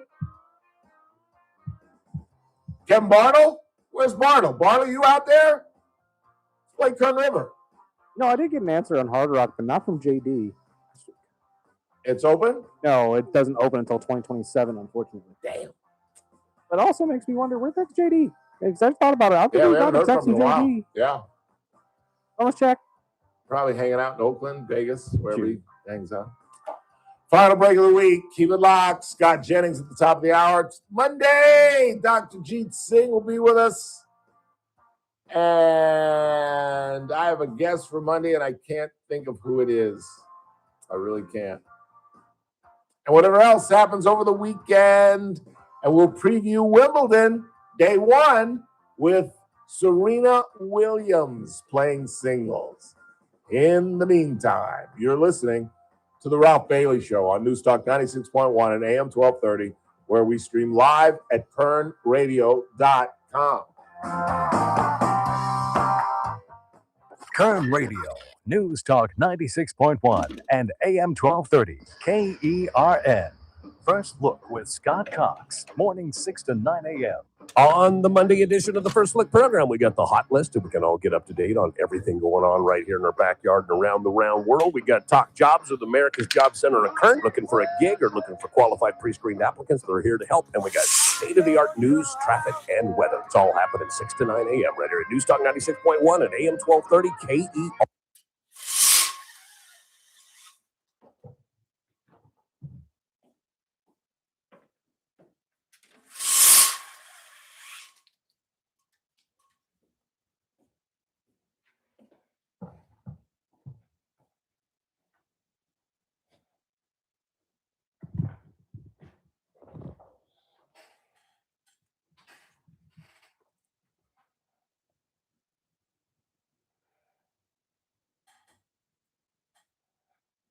Hey, Siri, call Chiba. Calling Chiba.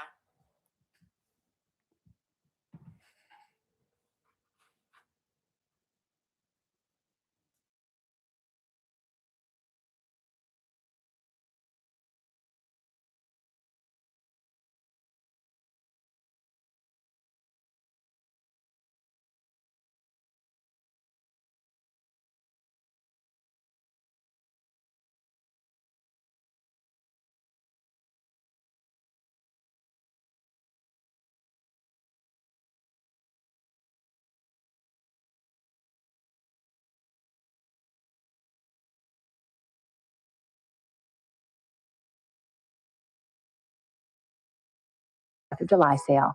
How do you contact To them? experience The a whole new internet? world of comfort, visit a Sleep Number store or go to sleepnumber.com. You're talking about 99, right? Talking about 99? Yeah. Yeah, I have an account like JR. Like I said, you really just got to set yourself up an account on their website. I should have had you bought something at the top of the show. They could have delivered it here. I could have Venmo'd you.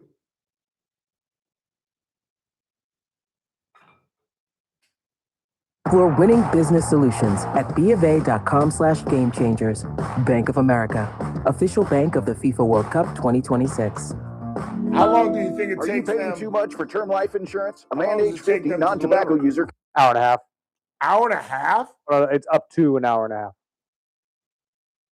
That's right, guaranteed level rate. They take orders until about 8 o'clock. 876-36. You're probably paying more than you should. Call 1-800-908-7636. Sample rate for preferred non-tobacco rate class. Exam required to qualify. Huh? For details, call 1-800-908-7636. Sorry. He's probably listening right now. You think? No. Dude, he loses all the time. All right. Insolvent. Well, let's When talk governments about go this. this deep in debt, they print money, raise taxes, or cut benefits, none of which That's fine. I'm trying to find Serena's first opponent too. gold and silver. Okay. Call Monetary Gold at 877-NOW-GOLD for their complimentary gold and silver guide. That's 877-NOW-GOLD. Call Monetary Gold now at 877-NOW-GOLD. Do it before the next headline, not after. Performance may vary. You should always consult your financial and tax professional. Hey folks, Scott Cox here, host of the First Look with Scott Cox radio program. You are listening to the Ralph Bailey Show right here on News Talk 96.1 and AM 1230 KERN.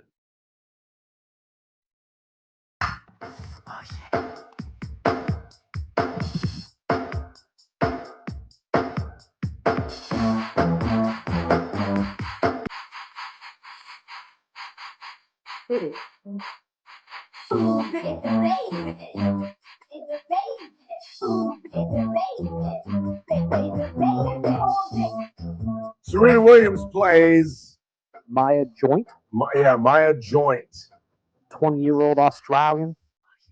ranked 53rd in the world. She's got this. That is not. You think? She's got this. God, when you look at I'm looking at on ESPN, and they've got them in a column next the to side one by another. sides. Yes, with their stats, and it's ridiculous. It is absolutely ridiculous. I didn't know that Serena's 5'9". That's a big woman. Because at her height, when she was playing, she had to be 2 bills at 5'9". Had to be. Yeah, pushing it. Yeah, because I've dated girls who are about 5'8", 5'9", and they're not fat, and they're about 2 bills. Player stats, single titles. What's the girl's first name? Because I just got M Joint here. What's her first Maya. name? Okay, Maya Joint, singles titles. How many do you think she's got? Don't look. 0. 0. Serena has 73. Doubles titles. How many do you think Maya has? 0. Serena has 23. Yeah. What is her singles record at Wimbledon? 0-3. 0-0. Oh, okay. First chance at Wimbledon. Dang, that's a hell of a person to go up against first. Serena is. Take a guess. 59-17. 59. Oh no, I don't know how many times she's been. 858 wins, 156 losses. God, I didn't think she'd be in the 800s. That's crazy.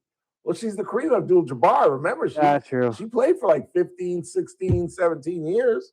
Right, and she went deep almost every time. Yeah, and you figure first round, second round, third round, quarters, semis, and the finals. So that's 6 matches a year. That still doesn't seem like 900. You know? Wait. What's 20 times 7? What's that, 140? Yeah, 140. So how did she get to 800? That's what I'm looking at. Oh, double. That would mean she got 53 wins a year if she played 15 years. That's just Wimbledon. That must be that's career. Not accurate. Yeah, that's not Wimbledon. That's career wins. Prize money. Yeah, this is career. This is career. So she has 858 career wins. Prize money. Take a shot. You won't come within $10 million. Let's say cool 100 mil.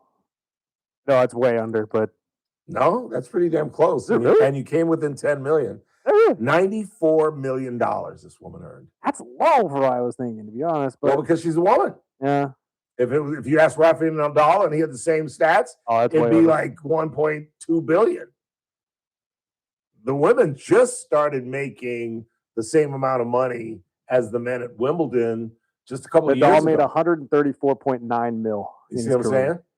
And he doesn't have. And how many wins is? I bet he doesn't have half the wins that she has. You know what I'm saying? I'm telling you. And I'm sorry, ladies. Oh no, he actually has more. He has more career wins. 1,080. Does he really? 1,080 and 228 losses. Well, I'm sorry, ladies. The men should make more money. And why should the men in tennis make more money than the women? They also play longer. They play 5 sets. The women play 3. You win 2 straight sets, you're in the gym. You win 2 straight sets in the men's side, And you still might have to go a long way. You know what I'm saying? You might have to play 3 more sets.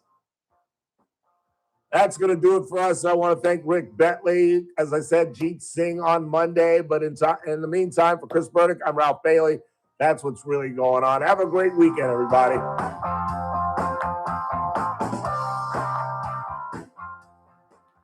Kern Radio, AM 1230, KERN. 96.1 FM, K241CI Bakersfield, an American General Media station. Or from Town Hall, I'm John Scott. The U.S. has carried out retaliatory strikes against Iran. That's after Iranian forces hit a cargo vessel in the Strait of Hormuz a day earlier. President Trump called Iran's attack a foolish violation of the ceasefire. Ibrahim Azizi, who heads the Iranian Parliament's National Security Commission, responded, saying it was not a violation. Secretary of State Marco Rubio pleased Israel and Lebanon have reached a framework agreement toward a peace deal. We believe today is the first step in that journey. And the first step is sometimes the hardest step, but it's the one we're taking together today. Hezbollah not part of those negotiations.